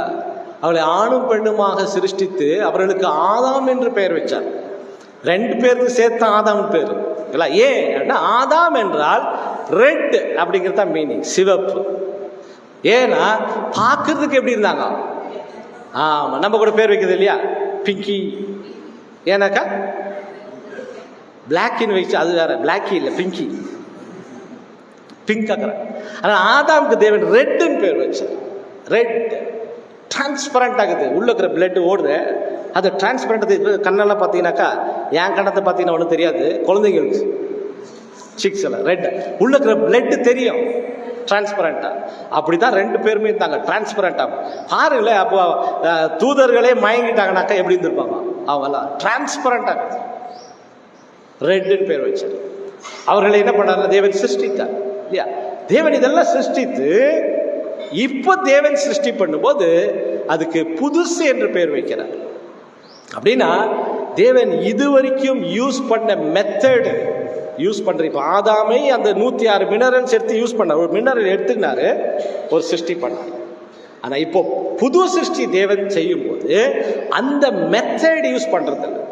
இப்போ மீன் செய்யணுமா, ஃபர்ஸ்ட் என்ன பண்ணுவாரு? தண்ணி ரெடி பண்ணிடுவாரு. தண்ணி ரெடி பண்ணிட்டு அங்கேயே மீனை செஞ்சு தண்ணியில் அப்படியே விட்டுடுவார், அவ்வளோதான் இல்லையா?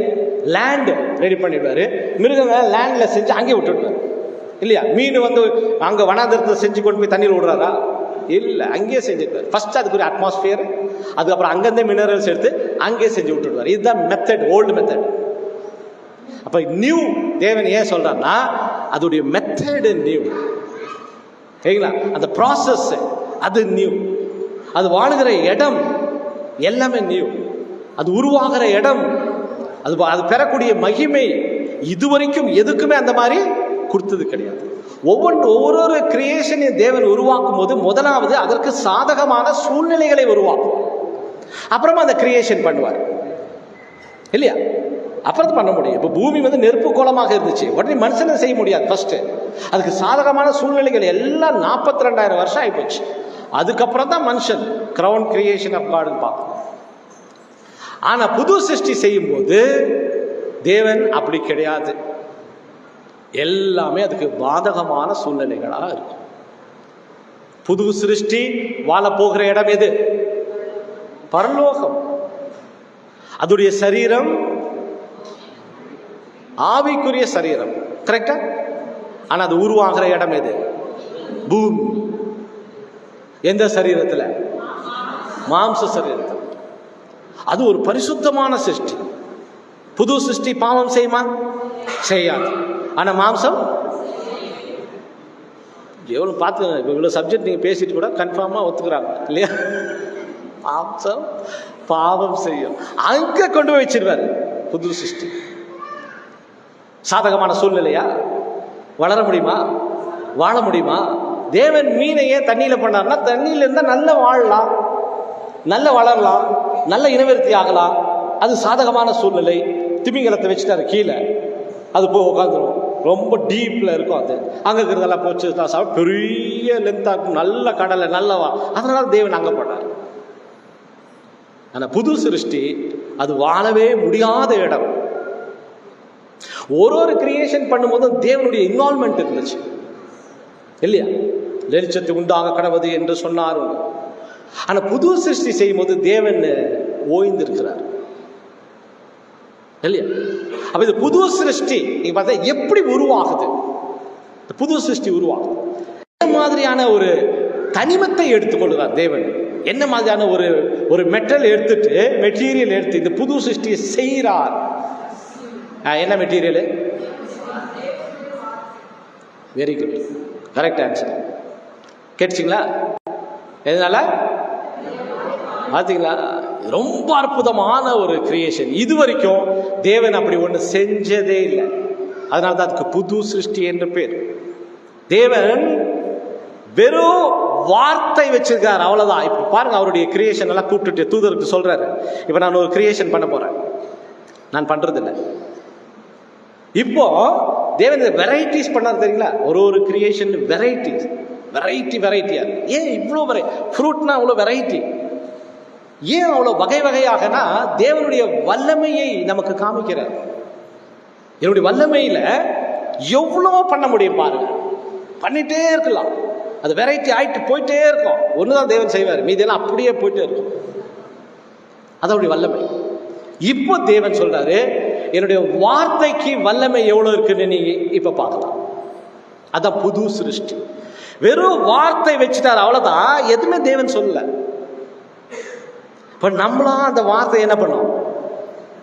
எடுத்து படிச்சோம்னா நம்மளுக்குள்ள என்ன ஆகுது? ஒரு புது சிருஷ்டி உருவாகுது. இந்த வார்த்தையை படிச்சுட்டு புது சிருஷ்டி உருவாகுது. அந்த புது சிருஷ்டி உருவாகி எப்படிப்பட்ட மகிமையை சுதந்திரிக்க போகிறது பாருங்க. நான் எதுவுமே அது தேவன் இன்வால்வ் ஆகிறது இல்லை. வெறும் வார்த்தைக்கு எவ்வளவு வல்லமை இருக்குது. வார்த்தையிலேயே ஒரு சிருஷ்டி உருவாகி அது வளர்ந்து தேவனுடைய மகிமையை சுதந்திரித்துக் கொள்ளும் அளவுக்கு அது போயிடும். அதான் அவருடைய வார்த்தை. அந்த வார்த்தைக்கு எவ்வளவு வல்லமை இருக்கிறது அப்படிங்கிறத தேவன் வைக்கிறார். அதுதான் புது சிருஷ்டி. அதனாலதான் அதுக்கு புதுசு என்று பெயர் வச்சிருக்கிறார். பார்த்தீங்களா? இந்த புது சிருஷ்டியை தேவன் சிருஷ்டிக்கிறதுக்காக எடுத்துக்கொண்ட இடம் பூமி. பூமியில யாரை தேவன் தெரிந்து கொண்டார்?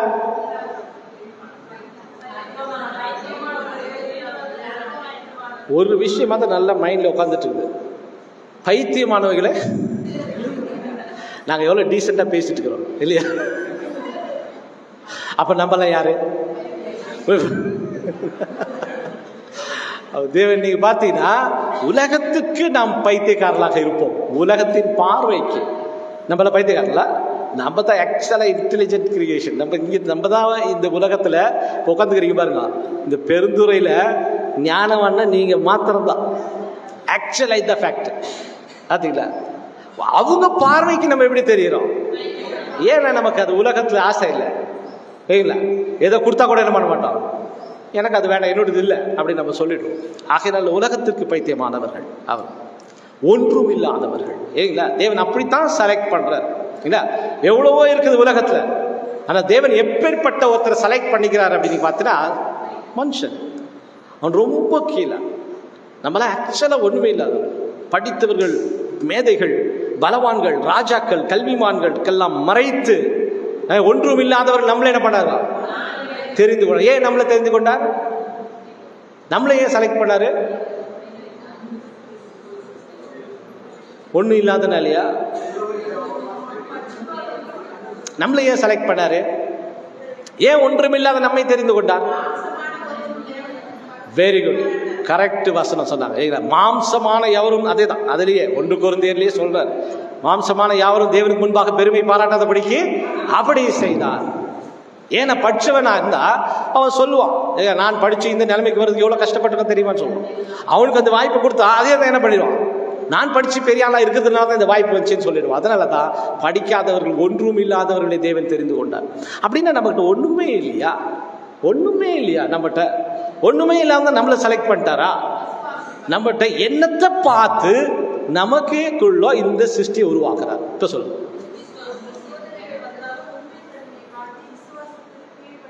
ஓகே, விசுவாசம் என்றால் என்ன? அது பெரிய கேள்வி, நான் அதை கேட்க போதில்லை இப்போ, இல்லையா? ஓகே, வேற என்ன சொல்லலாம்?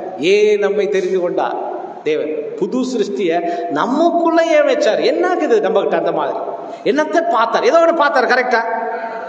அதனாலதான் நமக்கு கொடுத்துக்கிறாரு. நம்ம ஒண்ணும் இல்லாதவங்க நினைச்சுக்காதீங்க, இருக்குது, அதனாலதான் கொடுத்தாரு. அது ரொம்ப முக்கியமான ஒண்ணு. சொல்லுங்க,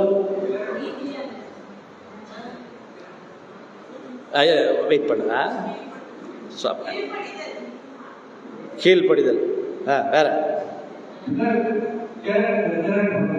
கேரக்டரா? என்ன சொல்றாரு? குணாலட்சணம். Okay, character.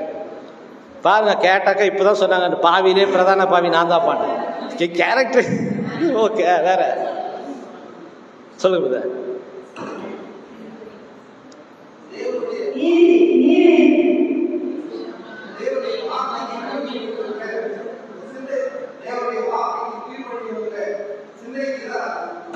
ஓகே, கீழ்ப்படிதல். யார் சொன்னது? அததான் கேட்கிறேன், ஏன் தெரிந்து கொண்டாருன்னு.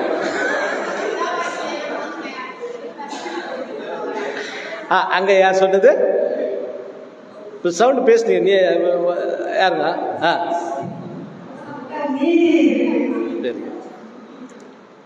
சரியான பதில் இல்ல. தேவன் நமக்குள் எதை பார்த்தார்னா, நீதியை பார்த்தார்.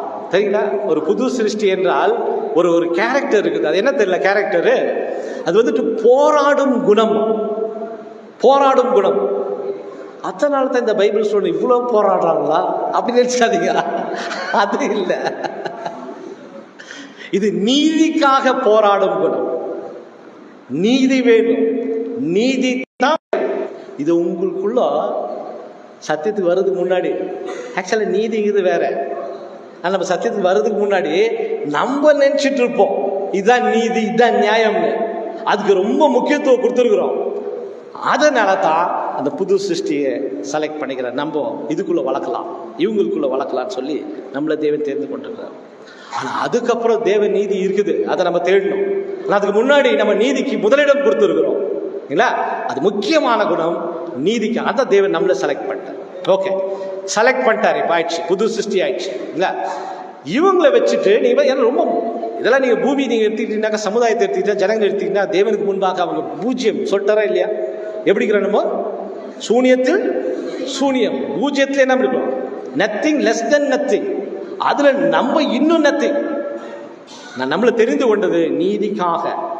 நீதிக்காக போராடும் குணம் இருக்குது, கடைசி வரை நீதிக்காக போராடும் குணம் நம்மள்கிட்ட இருக்குதுன்னா தேவன் தெரிந்து கொண்டுதான். அதை நீங்க விட்டுட்டீங்கன்னாக்கா நீங்க இந்த புது சிருஷ்டிலிருந்து போயிடுவீங்க. அதை மைண்ட்ல வச்சுக்க. பின்னாடி நம்ம போலாம். அப்ப பாருங்க, இப்ப செகண்ட் கொஸ்டின் நம்ம போலாம். போகும்போது தேவன் நம்மளுக்குள்ள செய்ய வேண்டிய சில நோக்கம் இருக்குது. தேவன் நோக்கம். இந்த பூமியில தேவன் என்ன நோக்கத்திற்காக நம்மளை தெரிந்து கொண்டிருக்காரு? அந்த நோக்கம் என்ன? ஏன்னா அந்த நோக்கம் எதுக்குன்னா, இந்த நோக்கம் எனக்குள் நிறைவேறி கொண்டிருக்கிறதா நீங்க ஃபீல் பண்ணணும். உலகத்துல நம்ம இங்க இருக்கிறோம் இல்லையா, ஒரு நோக்கம் இருக்கு, 2 நோக்கம் இருக்கு. நான் அதையும் சொல்லிட்டேன், க்ளூ கொடுத்தாச்சு. என்ன ஒன்னொன்னா சொல்லுங்க, என்ன 2 நோக்கம்? மைக் கொடுங்க, கை தூக்கு, நீங்க ஹேண்ட் ரைஸ் பண்ணுங்க, அப்போ தான் மைக் வரும். 2 நோக்கம். புது சிருஷ்டியாக நம்மை நாம உருவாக்கணும். அது மாத்திரம் மற்றவங்களை புது சிருஷ்டியாக உருவாக்கணும். நம்ம ஓட்டத்தை ஓடி முடிச்ச உடனே உலகத்தை நியாயம் செய்கிறது, விழுந்து போன தூதர்களை நியாயம் செய்கிறது, உலகத்தை ஆசீர்வதிக்கிறது, எழுதி கொண்டவர்களை வெளியே கொடுக்கிறது, இவரோட வேலையெல்லாம் புது சிருஷ்டி வச்சிருக்காரு. அது மாத்திரம் மத்தியஸ்தரோட வேலையெல்லாம் புது சிருஷ்டி. கரெக்ட் ஆன்சர் இல்லையா? கை தட்டணும். ஏன்னா இது செகண்ட் கொஸ்டின், அதனால தான் கை தட்டலது. இடையில வந்ததெல்லாம் கொஸ்டினே இல்லை. அப்ப நீங்க பாத்தீங்கன்னா 2 நோக்கம் இருக்குது இல்லைங்களா? அது ரொம்ப முக்கியம். இந்த நோக்கம் எனக்குள்ள நிறைவேறி கொண்டிருக்கிறதா நான் டெஸ்ட் பண்ணோம். அதான் பெரிய ஸ்டடி. எஸ், நடந்துட்டு இருக்குது அப்படின்னா சந்தோஷம். இல்ல அப்படின்னா டவுட். நான் புது சிருஷ்டியை எனக்குள்ள இருக்குதா? என்ன நோக்கம்னா, ஒரு புது சிருஷ்டி தான் இன்னொரு புது சிருஷ்டியை உருவாக்க வேண்டும். அப்போஸ்தலர் 12 பேர் இருந்தாங்க இல்லையா? ஆனா செலக்ட் பண்ண வேண்டியது எவ்வளவு பேரு? லட்சத்தி அப்படியே வருது. ஒருத்தர் இன்னொருத்தர் என்ன பண்ணும்? உருவாக்கணும். நீங்க ஒரு புது சிருஷ்டியா இருந்தா நீங்க இன்னொரு புது சிருஷ்டியை உருவாக்க. இது தேவன் நோக்கம். இந்த காரணத்துக்காக தான் பூமியில வச்சிருக்கிறார். அப்ப நீங்க யோசிச்சு பாருங்க, நீங்க இன்னொரு புது சிருஷ்டி உருவாக்குகிற வேலைகள்ல ஈடுபட்டு கொண்டு இருக்கிறீங்களா? முக்கியம். புது சிருஷ்டி எப்படி உருவாகிறது? புது சிருஷ்டி தேவனுடைய வார்த்தையினால. தேவனுடைய வார்த்தை. அந்த வார்த்தை பத்தி பேசும்போது பேதுரு ஒரு வசனம் சொல்ற பாருங்க. பேதுரு நம்ம படிக்கும் போது பாருங்க. ஓகே, படிங்க. 1 பேதுரு 1:23 வசனம்.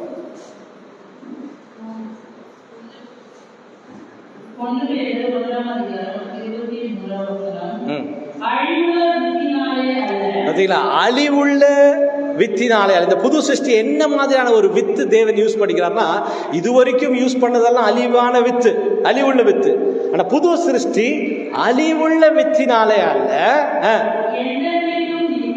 அழிவில்லாத வித்து, என்றென்றைக்கும் நிற்கிறதும்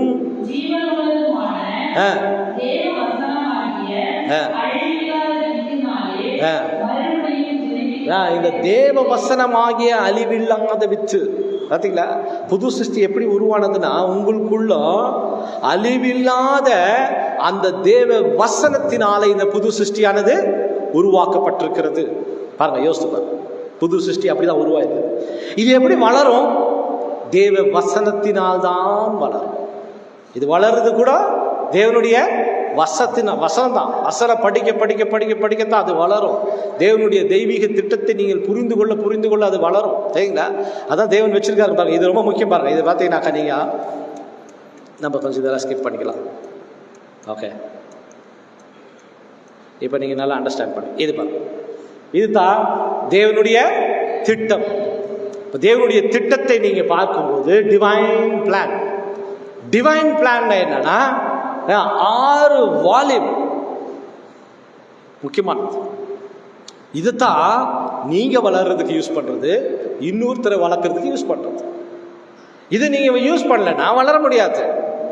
டிவைன் பிளானே தெரிஞ்சுக்கல, அந்த பிளான்ல உங்களுக்கு இப்ப சொன்னாங்க 2வது ஒரு வேலை இருக்குது. அது ராஜ்யத்துல நம்ம என்ன பண்ணணும்? உலக ஜனங்களை கொண்டு வரணும். ஏங்களா? நீதி கொண்டு வரணும், லைஃப் கொண்டு வரணும். பிளானே தரலன்னா பாருங்க, ஃபர்ஸ்ட் வால்யூம் அப்படி பார்த்தா பாருங்க எப்படி இருக்குது. வெர்டிகலா இருக்குது, ஹரிசாண்டலா இருக்குது. இதான் first volume, divine plan of the ages. முழுமையான தேவனுடைய தெய்வீக திட்டம். இது நேற்று பிரதர் கேட்டாரு, அது இன்னைக்கு தான் நமக்கு கிடைச்சிச்சு அந்த ஸ்லைடு. அதுல செகண்ட் பாருங்க, செகண்ட் வால்யூம் நீங்க பார்க்கும்போது அது ஆதாம்ல துவங்கி அந்த ஒரு மூன்றாவது உலகத்தின் வரைக்கும் நீங்க பார்த்தீங்கன்னாக்கா ஃபுல்லா காலங்களை பேசுது பாருங்க. அப்படி ஹரிசாண்டலா இருந்துச்சு. தேர்ட் வால்யூம் நீங்க பார்த்தீங்கன்னா பாருங்க, ஹரிசாண்டலா இருக்குது. அது காஸ்பல் ஏஜ்ல இருந்து காஸ்பல் ஏஜ் எண்ட் வரைக்கும் இருக்குது, தை கிங்டம் கம்.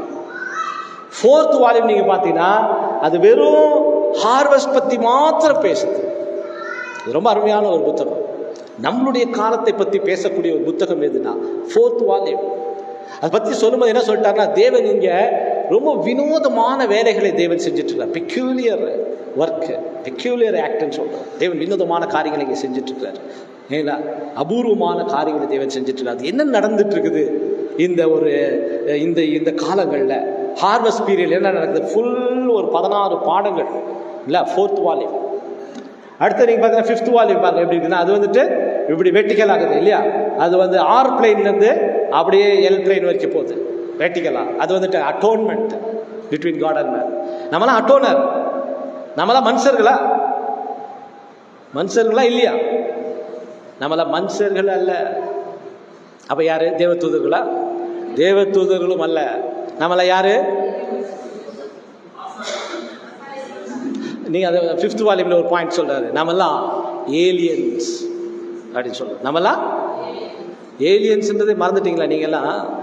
இப்போதான் நான் வந்து ஞாபகப்படுத்த வேண்டியது, வேற்று கிரகவாசிகள். பட் ஆக்சுவலாக இது மைண்ட் இல்லையா உங்களுக்கு? நீ வேற ஊர்லேருந்து வந்துருக்கீங்க வச்சுங்களா, வேற பிளானட்லேருந்து வந்துருக்கிறோம் இல்லை, வேற்று கிரகவாசிகள். நாம் மனிதர்கள் அல்ல. மனிதர்களை தேவனிடத்துல ஒப்புரவாக்கக்கூடிய ஒப்புரவாளர்கள். அதனாலதான் நம்ம இந்த பூமியில இல்லாம பிரிஞ்சு இருக்கிறோம். இந்த புது சிருஷ்டிக்கு இன்னொரு பேர் நீங்க எக்லீசியா. எக்லீசியா என்னங்க? பிரித்தெடுக்கப்பட்டவர்கள். நாம உலகத்தில் பூமிக்கு இருக்கிறவர்கள் அல்ல, மனுஷர்கள் அல்ல. நாம வேற்று கிரகவாசிகள். நாம மனுகுலத்தை தேவன் கிட்ட சேர்க்கிறவங்க நம்ம. அதுதான் நம்ம அதுதான் அதை பத்தி பேசுறது ஃபிஃப்த் வால்யூம்.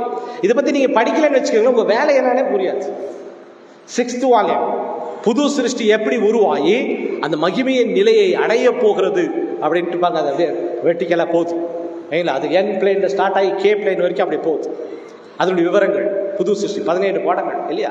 சரி, இதுதான் தேவனுடைய வார்த்தைகள். இந்த வார்த்தைகள்னால தான் அந்த புது சிருஷ்டி வளர்ந்து உருவாகி மகிமையை நிலையை அடைய. அந்த பர்பஸ் நம்மளுக்குள்ள நடந்துட்டு இருக்குதா நம்ம பார்க்கணும். 2 பர்பஸ். அது ஒண்ணு, இன்னொரு புது சிருஷ்டி உருவாக்குது. இன்னொன்னு நீங்க பார்த்தீங்கன்னா, தேவனுடைய ராஜ்யத்துல ஜனங்களை தேவனுடைய ராஜ்யத்துக்கு என்ன பண்ணணும்? வழி மகிமை அடைந்து நம்ம போனதுக்கு அப்புறமா உலகத்தோட நமக்கு ஒரு வேலை இருக்குது. என்னன்னா, எல்லாரையும் உயிராக்கி திரும்பி அவங்க என்ன பண்ணணும்? பழைய நிலைமைக்கு இழந்தவைகள் எல்லாம் திரும்ப கொண்டு. அது வந்துட்டு நம்ம பெற்றுக்கொண்ட மகிமை இருக்குது. அந்த மகிமையை ஃபர்ஸ்ட் யூஸ் பண்றதுக்கு ஒரு வாய்ப்பு 1000 years. நீங்க எல்லாம் அந்த மகிமைக்கு போனதுக்கு அப்புறமா அந்த மகிமையை நீங்க யூஸ் பண்றதுக்கு ஒரு வாய்ப்பு கொடுப்பாரு. அதான் 1000 years. எங்க யூஸ் பண்ண போறீங்க? உலக ஜனங்க கிட்ட. அது 2வது வேலை. இது உலகத்துல உங்களுக்கு வேலை. இப்ப இன்னொரு கேள்வி கேட்கிறேன், நான் அதுல கொடுக்கல. இன்னொரு கேள்வி, இது உலகத்துல நாம செய்ய வேண்டிய வேலை. ஓகே, நம்மளுக்கு உள்ள நாம செய்ய வேண்டிய 2 வேலை இருக்குது. அது என்ன சொல்லுங்க? எவ்வளவு ஆசை பாருங்க. ஆசாரியன் ஆகணும், ராஜாவாகணும். அது கொடுப்பாரு. உங்களுக்கு உள்ள நீங்க என்னென்ன செய்யணும்? பரிசுத்தமாகணும். வேற மைக்கு கொடுக்குற வரைக்கும் போயிட்டாரு. ஓகே, வேற என்ன சொல்லுங்க? வேற சொல்லு. வேற வேற கரெக்டா வரல பதில்.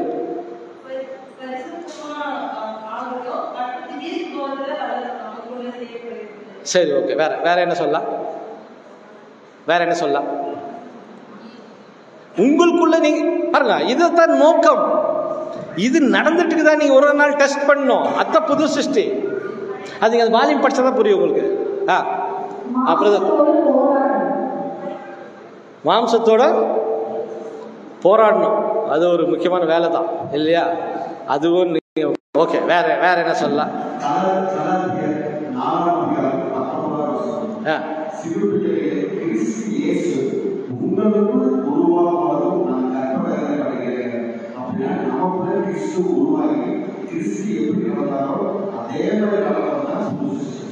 ஆல்மோஸ்ட் அவருக்கு வந்து 60 மார்க் கொடுத்துட்டோம். 40 மார்க் எனக்கு. சொல்லுங்க.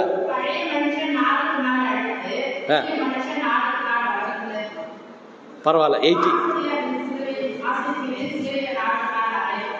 ஆ. 90 மார்க். இன்னும் 10 மார்க். சொல்லுங்க வேற.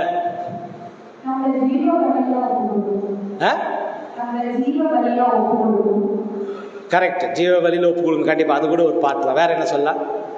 அங்கே பாருங்க லாஸ்ட்ல அங்கே கொடுங்க பிரதருக்கு மைக்காங்க லாஸ்ட். நம்மளுக்குள்ள நம்ம செய்ய வேண்டிய வேலை சுயத்தை வெறுக்க வேண்டும். சுய பரிசோதனை. ரைட், ஓகே, சரி, அது கூட ஒரு நல்ல இதுதான். உங்களுக்கு 50 மார்க் பாஸ் மார்க். இது ரொம்ப முக்கியமானது. நீங்க வேலை வெளியில வேலை செய்யறதுலாம் ரெடி ஆகுறீங்க, உங்களுக்குள்ள வேலை செய்யறது என்னன்னா அதை பார்க்கணும். அது உங்களுக்குள்ள பாருங்க, உங்களுக்குள்ள இந்த புது சிருஷ்டியை ஜெனிப்பிக்கிறது நீங்க தான். தேவனு அதுதான் அது நம்மளுடைய கேரக்டர், அதனால தான் கொடுத்துக்கிறாரு. ஆனா இங்கே முக்கியமானது நமக்குள்ள செய்யறது புது சிருஷ்டியை உருவாக்கி வளர்க்க வேண்டும், ஜெனிப்பிக்கப்படணும். இந்த வேலையை யார் செய்யணும்? நாம தான் செய்யணும். தெரியுங்க, தேவன் வார்த்தை தான் கொடுத்தாரு. ஆனா அந்த புது சிருஷ்டியை ஜெனிப்பிக்கிற வேலையை யார் செய்யணும்? நீங்க தான் செய்யணும். அப்ப நீங்க என்ன பண்ணணும்? வார்த்தையை மெடிடேட் பண்ணணும், உங்களுக்குள்ள அது நடக்கணும். அதுதான் இதை பார்க்குறேன். ஒரு நாளும் நீங்க எவ்வளோ படிச்சு தெரிஞ்சுக்கிறீங்க.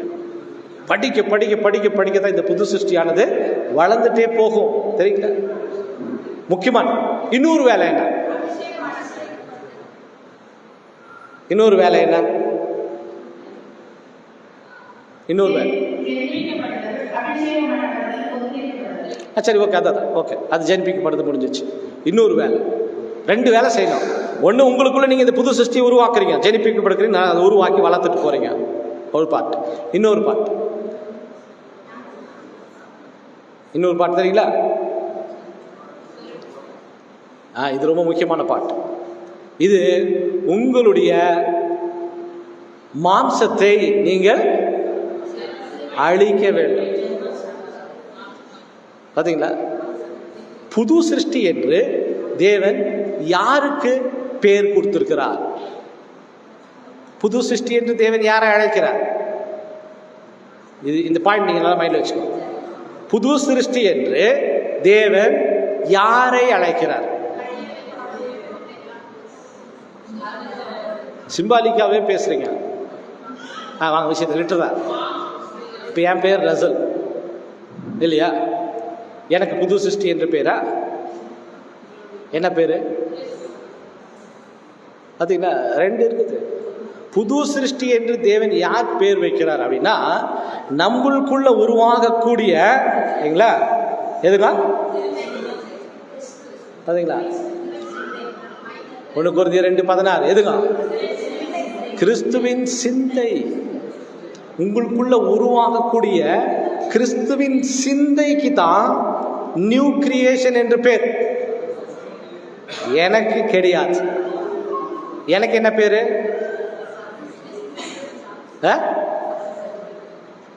எனக்கு என்ன பேரு? பழைய சிருஷ்டி. சரிங்களா? இது மாம்சத்துக்கு என்ன பேரு? ஏன்னா நேற்று கூட சந்திரன் ரொம்ப கஷ்டப்பட்டு சப்ஜெக்ட் பேசினாரு, மைண்டில் வச்சுக்கோங்க. மாம்சத்துக்கு நீங்கள் முதலிட கொடுத்தீங்க, அப்புறமா புது சிருஷ்டியை மறந்துட வேண்டியதுதான். ஏன்னா புது சிருஷ்டி என்று தேவன் கிறிஸ்துவின் சிந்தைக்கு தான் பேர் வச்சிருக்கிறார். Mind of Christ. மாம்சத்துக்கு அல்ல. மாம்சத்துக்கு அது பழைய சிருஷ்டி என்றுதான். அதுதான் சொல்லிட்டாங்க, பழையவைகள் எல்லாம். நல்ல மைண்ட்ல பிக்ஸ் பண்ணிடுங்க. இந்த கேள்வி இல்லை முடிக்கலாம். பழசு கொஞ்சம் இருந்தாலும் அது பழசு, அது புதுசுன்னு சொல்லவே முடியாது. அதுதான் விஷயம் இல்லையா? ஒருவன் கிறிஸ்துவுக்குள் இருந்தால் அவன் புது சிருஷ்டியா இருக்கிறான். அது கம்ப்ளீட் பண்ணும். பழையவைகள் கொஞ்சம் இருக்கிறது, மீதி எல்லாம் முடிஞ்சு போச்சு இல்லையா? பழசு இருந்துச்சுன்னா அது இவ்வளோ பெரிய ப்ராசஸ் எப்படிங்க செய்யுது? நல்லா தானே போயிட்டு இருந்துச்சு. கொஞ்சம் கூட பழசு கூட கொஞ்சம் கூட முடியுமா? இது முடியுமா? இது முடியுமா நம்மனால?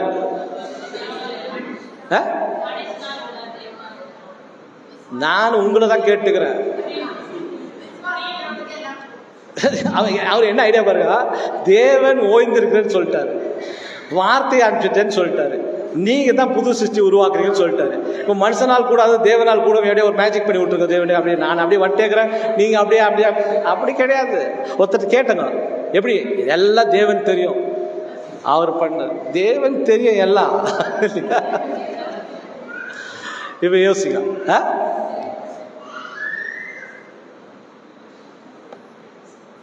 ஏன் சொல்றீங்க? ஏன் சொல்றீங்க? விசுவாசத்தினா இது நீங்க பாத்தீங்கன்னா உங்களால முடியுமா முடியாதா? இதை மாத்திரம் சொல்லுங்க, நான் போறேன். முடியுமா? பழையவைகள் எல்லாம் ஒளிந்து போயின, எல்லாம் புதிதா என்ன ஒளிஞ்சிட்டே போகுது. எப்போ? என்ன மாதிரி ஆள் நீங்க இல்லையா? கைத்தட்டு வேற வாங்கிட்டீங்க. இப்ப பாருங்க, இப்போ ஒரு கேள்வி, உங்களுக்கு கிரவுனு எப்ப கிடைக்கும்? இதுதான் கேள்வி. கிரவுனு ஓட்டத்தை ஓடி முடிச்சுட்டா கிடைக்கும். கை தூக்குங்க அப்படி சொல்றவங்களா? ஓட்டத்தை ஓடி முடிச்சா ஒரே டைம்ல கை தட்டிடுவோம். ஓட்டத்தை ஓடி முடிச்சா கிரவுன் எனக்கு எவ்வளவு பேரு?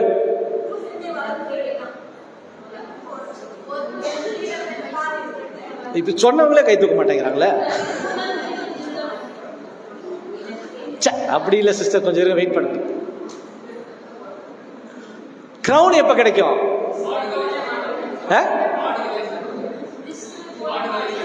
பாடுகளை சகித்தால்.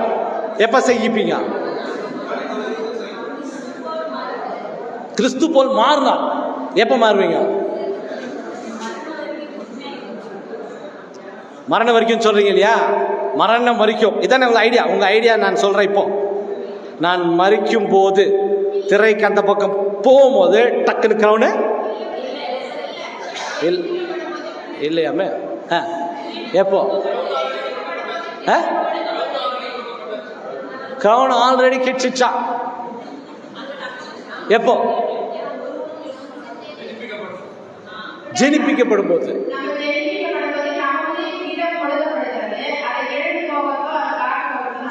சரி, எப்ப ஜெனிப்பிக்கப்பட்டீங்க?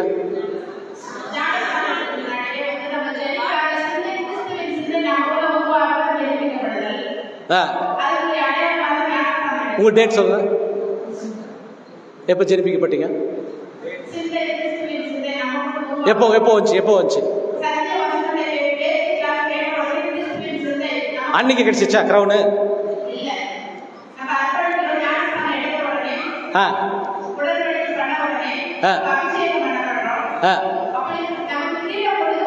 எப்ப கிடைச்சிச்சுன்னு சொல்ல மாட்டேங்கிறீங்களா? எப்படி என்ன கன்ஃபியூஸ் பண்றீங்க பாருங்க. உட்காருங்க. ஓகே, இந்த மூமெண்ட் நீங்க நல்லா அண்டர்ஸ்டாண்ட் பண்ணிக்கணும். இந்த மூமெண்ட் இது வந்து கொஸ்டின் நம்பர் 50. நீங்க எழுதி வச்சுக்கோங்க, வீட்டில் போய் படிங்க. கொஸ்டின் புக்கில் what pass sent page number 50. Okay, அதை சொல்றாரு. உங்களுக்கு இது கிரவுன் எப்போ கிடைச்சிச்சு? பட் ஆக்சுவலாக எல்லாம் கிடைச்சிக்குது இல்லை, உங்களுக்கு எல்லாம் கிடைச்சிச்சு. ஆனால் நீங்கள் தக்க வைத்துக் கொள்வது தான் ரொம்ப முக்கியம் இல்லையா? எப்போ கிடைச்சி? ஒரு மூமெண்ட்ல கிரவுன் உங்கள் தலைமையில வந்து உட்காந்துரும். அந்த மூமெண்ட் தெரியாம நீங்க இருந்துட்டீங்க, மிஸ் ஆயிடும். அந்த மூமெண்ட் ரொம்ப முக்கியம். அந்த மூமெண்ட் ஐயோ போன வருஷம் மிஸ் பண்ணிட்டேன் இல்லை, அப்படி நீங்க நல்லா அண்டர்ஸ்டாண்ட் பண்ணீங்க. அந்த மூமெண்ட் எப்போ கிரவுன் உங்களுக்கு கிடைச்சிச்சு, அதுதான் முக்கியம். இப்பதான் ஓட்டத்தை ஓடி முடிச்சு சாகும் போது இப்படி கிரவுன் வைக்க மாட்டாரு. செத்த பிறகு அப்படியெல்லாம் கிடையாது. நீங்க தான் நீங்க இந்த கிரவுன் வாங்குறதுக்கு டைம் எடுக்கக்கூடாது, அது ரொம்ப முக்கியம். மைண்ட் வச்சுக்கோங்க. இப்போ பேப்டிசம் எடுத்தவங்களா, நீங்க பேப்டிசம் எடுத்தீங்களே, உங்களுக்கு ஒரு 1 இயர் கொடுக்கலாம், இல்லை 2 இயர்ஸ் எடுத்துக்கலாம். அது கூட ஜாஸ்தி தான் போல் தெரியுது. ஏன்னா இப்போ டைம் அவ்வளோ நெருங்கிட்டு அதுக்குள்ளே நீங்கள் க்ரௌன் வாங்கிடணும். அதுக்கப்புறம் க்ரௌனை தக்க வச்சுக்கிறது தான் போராட்டம். இல்லைன்னா வேற ஒருத்தர் எடுத்து போயிடுவார் இல்லையா?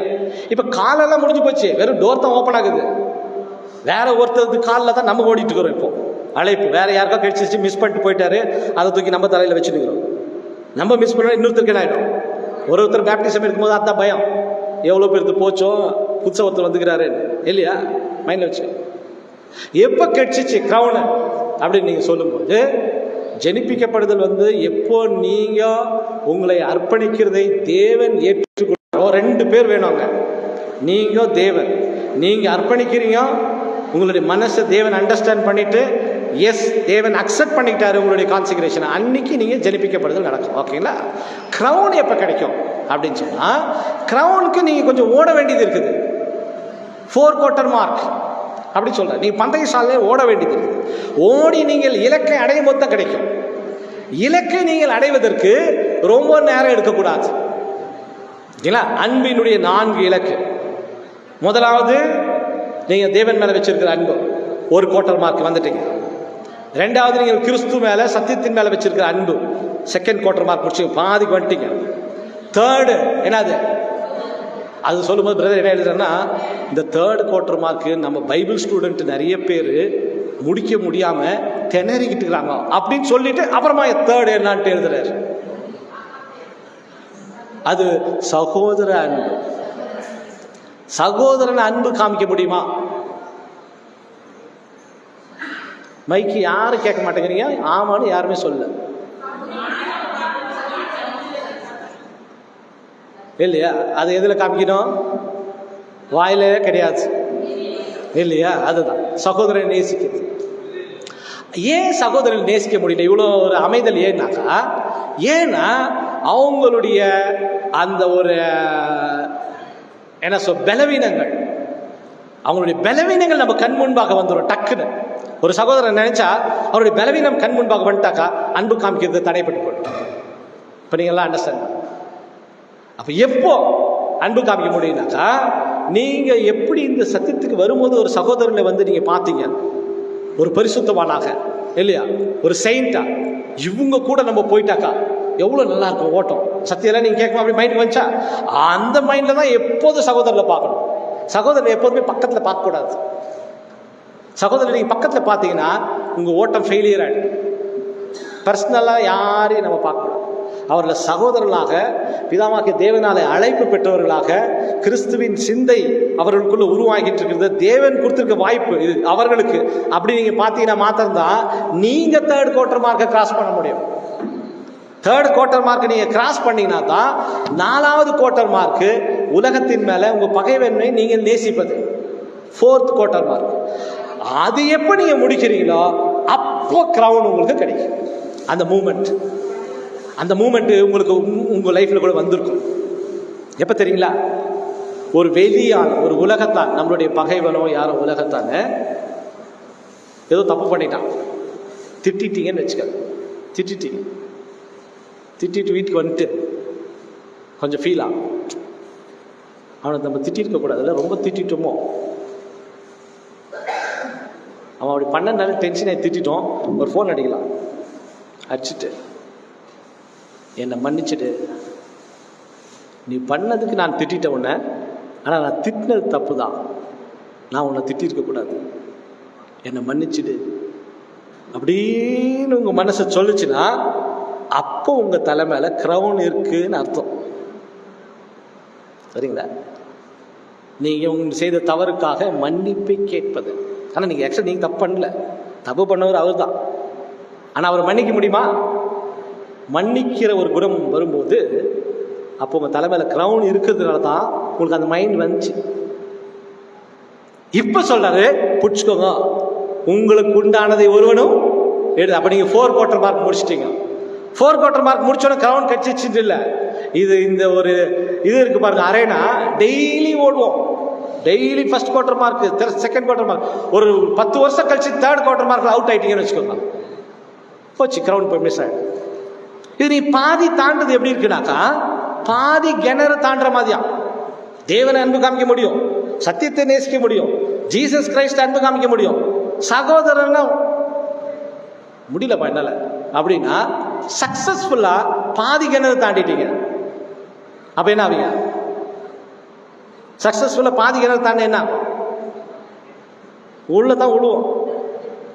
உழுந்தீங்கன்னா அந்த கிணறுக்கு பாட்டமே இல்லை.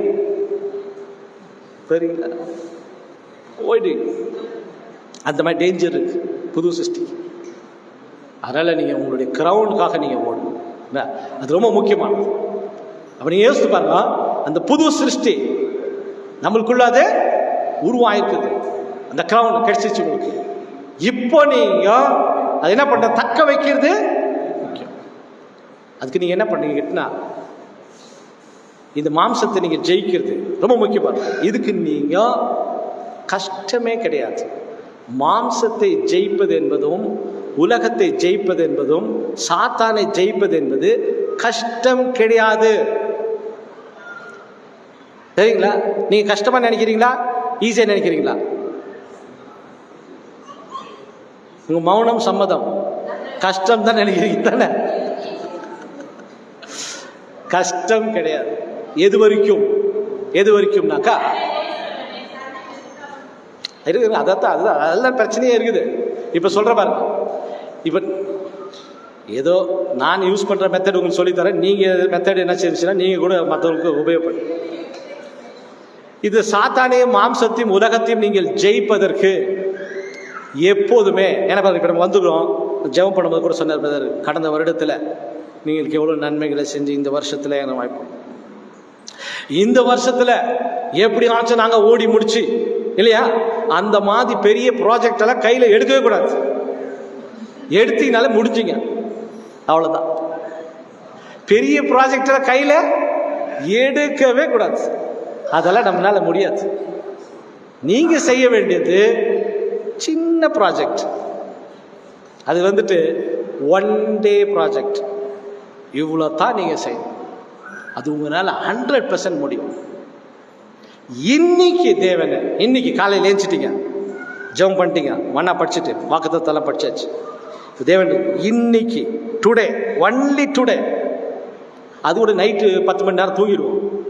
டே 12 மணி நேரம். நான் எனக்குள்ள நீங்கள் நீதியை பார்த்து தான் என்னை செலக்ட் பண்ணிக்கிறீங்க. உங்களுடைய நீதி என்னான்ட்டு ஃபுல்லாக வால்யூமை கொடுத்துட்டீங்க. அதில் உங்களுடைய நீதி எல்லாம் இருக்குது. நீதி என்ன, நியாயம் என்ன, அருண் கூட பேசினார் சில ஒழுங்குமுறைகள்லாம், அதெல்லாம் தேவ நீதி. தேவன் இதை தான் விரும்புகிறார். அந்த மாதிரி தேவனே நீங்க விரும்புகிற மாதிரி இன்னைக்கு இந்த டே 12 மணி நேரம் நான் அப்படியே உங்களுக்காக நான் ஜீவிக்க போகிறேன். Only today. முடியுமா முடியாதா? அது உங்களால முடியும். அவ்வளவுதான். நீங்க தான் வெற்றியாளர், ஜெயிச்சிடலாம். அப்புறம் சாயங்காலம் ஆயிடுச்சு, ஜெபம் பண்றீங்க, அப்பா இன்னைக்கு நான் உங்களுக்கு விருப்பம் இல்லாததை செய்யாம தப்பிச்சிட்டேன், தூங்கிட்டீங்க. நாளைக்கு காலையில சேம் ப்ராஜெக்ட். இன்னைக்கு இன்னைக்கு இன்னைக்கு இன்னைக்கு முன்னாடிக்கிறவர் ஜீசஸ். அவ்வளவுதான் ஃபர்ஸ்ட் புது சிருஷ்டி. நீங்க பார்க்க வேண்டியது அவரை தான். வேற யாரையும் சகோதரர் இவரை பார்த்து நீங்க ஓடினீங்கன்னா ஃபெயிலியர். இன்னைக்கு அவரை பார்த்துட்டு உங்களுக்கு பிரியமானதை எப்படி செஞ்சாரோ உமக்கு பிரியமானதை செய்ய ஏதோ வருகிறேன். நீதியை விரும்பி அக்கிரமத்தை வெறுத்ததுனால தான் சகோதரர் எல்லாரிலும் உண்மை ஆனந்த தைலத்தினாலே அபிஷேகம் பண்ணார் சொல்லிக்கிறார். நம்மளுக்கு அதே தான். தேவன் என்ன விரும்புகிறாரோ அதை மாத்திரம் நான் செய்ய போறேன் இன்னைக்கு. அப்படி நீங்க ஓடினீங்கன்னா திரும்பி பார்த்தீங்கன்னா 1 வருஷம் கடந்து போயிட்டு இருக்கோம். தேவனுக்காக நீங்கள் வாழ்ந்திருப்பீங்க. நீங்கள் ஒரு பரிசுத்தவானாக மாறி இருப்பீர்கள். கிரவுன் உங்களுடையதாக இருக்கும். மிஸ் பண்ணாம நீங்க அச்சீவ் பண்ணிடலாம். இந்த வருஷத்துல அப்படின்னா போச்சு. அவ்வளவு பெரிய ப்ராஜெக்ட் எல்லாம் எடுக்காதீங்க. நேற்று தேவன் மறந்துட்டார். இன்னைக்கு இந்த மாதிரி சின்ன ப்ராஜெக்ட் எடுத்துக்கோங்க. சக்சஸ்ஃபுல்லா நீங்க இந்த வருஷத்தை கடந்துட்டு அடுத்த வருஷம் ஜனவரி மாசம் வரும்போது கண்டிப்பா நீங்க நிறைய மாற்றங்களை உங்களுக்குள்ள பார்க்கலாம். அப்படித்தான் நீங்க இந்த மாம்சத்தையும் இந்த உலகத்தையும் சாத்தானையும் நீங்கள் ஜெயிக்க முடியும். அது ரொம்ப முக்கியமானது. இது ரொம்ப சக்சஸ்ஃபுல்லாக போயிட்டு இருக்குது. ஃபீல் பண்ணி நான் உங்கள்கிட்ட பேசிட்டு இருக்கிறேன். இது என்னுடைய ஃபீலிங். இது வெரி ஸ்டடி. இது கண்டிப்பாக உங்களுக்கு யூஸ் ஆகும். பிரியமானவர்களே, நீங்கள் உங்களுக்குள்ளே இருக்க புது சிருஷ்டியை வளர்க்குறது உங்கள் கையில் இருக்குது. தேவன் எவ்வளோ இன்வால்வ் ஆகுவார் இதில், அது முக்கியமான கேள்வி. தேவன் என்ன பண்ணுறாரு? அப்போ தேவன் எதுவும் பண்ண மாட்டார். என்ன பண்ணுறாருன்னா, நீங்கள் எவ்வளோ முன்னே போகிறீங்களோ அவ்வளோ தேவனுடைய இன்வால்மெண்ட் இருக்கும். நீங்கள் 10% ஃபார்வர்ட் போனீங்கன்னா 10% தேவன் கிருபை காமிப்பார், அன்பு காமிப்பார், பரிசுத்தாவி கொடுப்பார், தூதர்கள் கொடுப்பார், டீச்சர்ஸ் கொடுப்பார், வழி நடத்தி போவார். நீங்கள் 50% போனால் தேவனும் 50% வருவார். நீங்கள் 100% கொடுத்தா தேவன் 100% நீங்கள் போய் ஆட்சிப்படும். தேவனுடைய இன்வால்மெண்ட் அவ்வளோதான் இருக்கும். நீங்கள் குவார்ட்டர் மார்க் போய் தொடுற வரைக்கும், அந்த இலக்கை நீங்கள் அடையும் வரை தேவன் வந்து வாங்க வாங்க கிளாப் பண்ண, குட் குட் வந்துருன்னு சொல்வார். ஆனால் நீங்கள் எப்போ க்ரௌன் வாங்கிட்டீங்களோ உங்கள் கையில் ஹேண்ட் ஓவர் பண்ணிடுவார். இப்போ நீ அந்த க்ரௌனுக்கு தகுதியான ஆள் என்பதை நிரூபித்து காமி நம்ம கையில் கொடுத்துருவார். அது வரைக்கும் என்கரேஜ் பண்ணார தேவன், இப்போ நம்ம கையில் கொடுத்துருவார். க்ரௌன் வாங்கிட்டீங்கன்னா நீங்கள் அந்த க்ரௌனுக்கு வர்த்தின்ட்டு ப்ரூவ் பண்ணுறது உங்கள் கையில் தான் இருக்குது.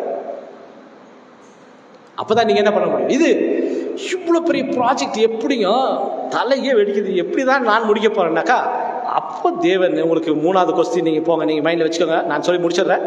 அதில் என்ன சொல்கிறாருனாக்கா, ரொம்பலாம் நீங்கள் யோசிக்காதீங்க, ரொம்பலாம் நீங்கள் யோசிக்காதீங்க. இவ்வளோ பெரிய ப்ராஜெக்ட் எப்படி தேவனை அடையிறதுனா, நீங்கள் சரீரம், அவரு தலை. யார் யோசிக்கணும்? அவர் யோசித்துக்குவாரு. உங்களுக்கு என்ன கஷ்டம்? அவர் சொல்ற மாதிரி, அவர் நடந்த மாதிரி நீங்க நடந்தா போதும். 1 டே ப்ராஜெக்ட் போதும். அவர் தான் தலை, அவர் தான் யோசிக்கணும் உங்களை கொண்டு போய் மகிமையில சேர்க்கிறது. நீங்க எதுவும் ரொம்ப யோசிக்க வேண்டாம். சாலமோன் ஆலயத்தை பத்தி பேசுறாரு இல்லைங்களா? கல்லை என்ன பண்றாரு?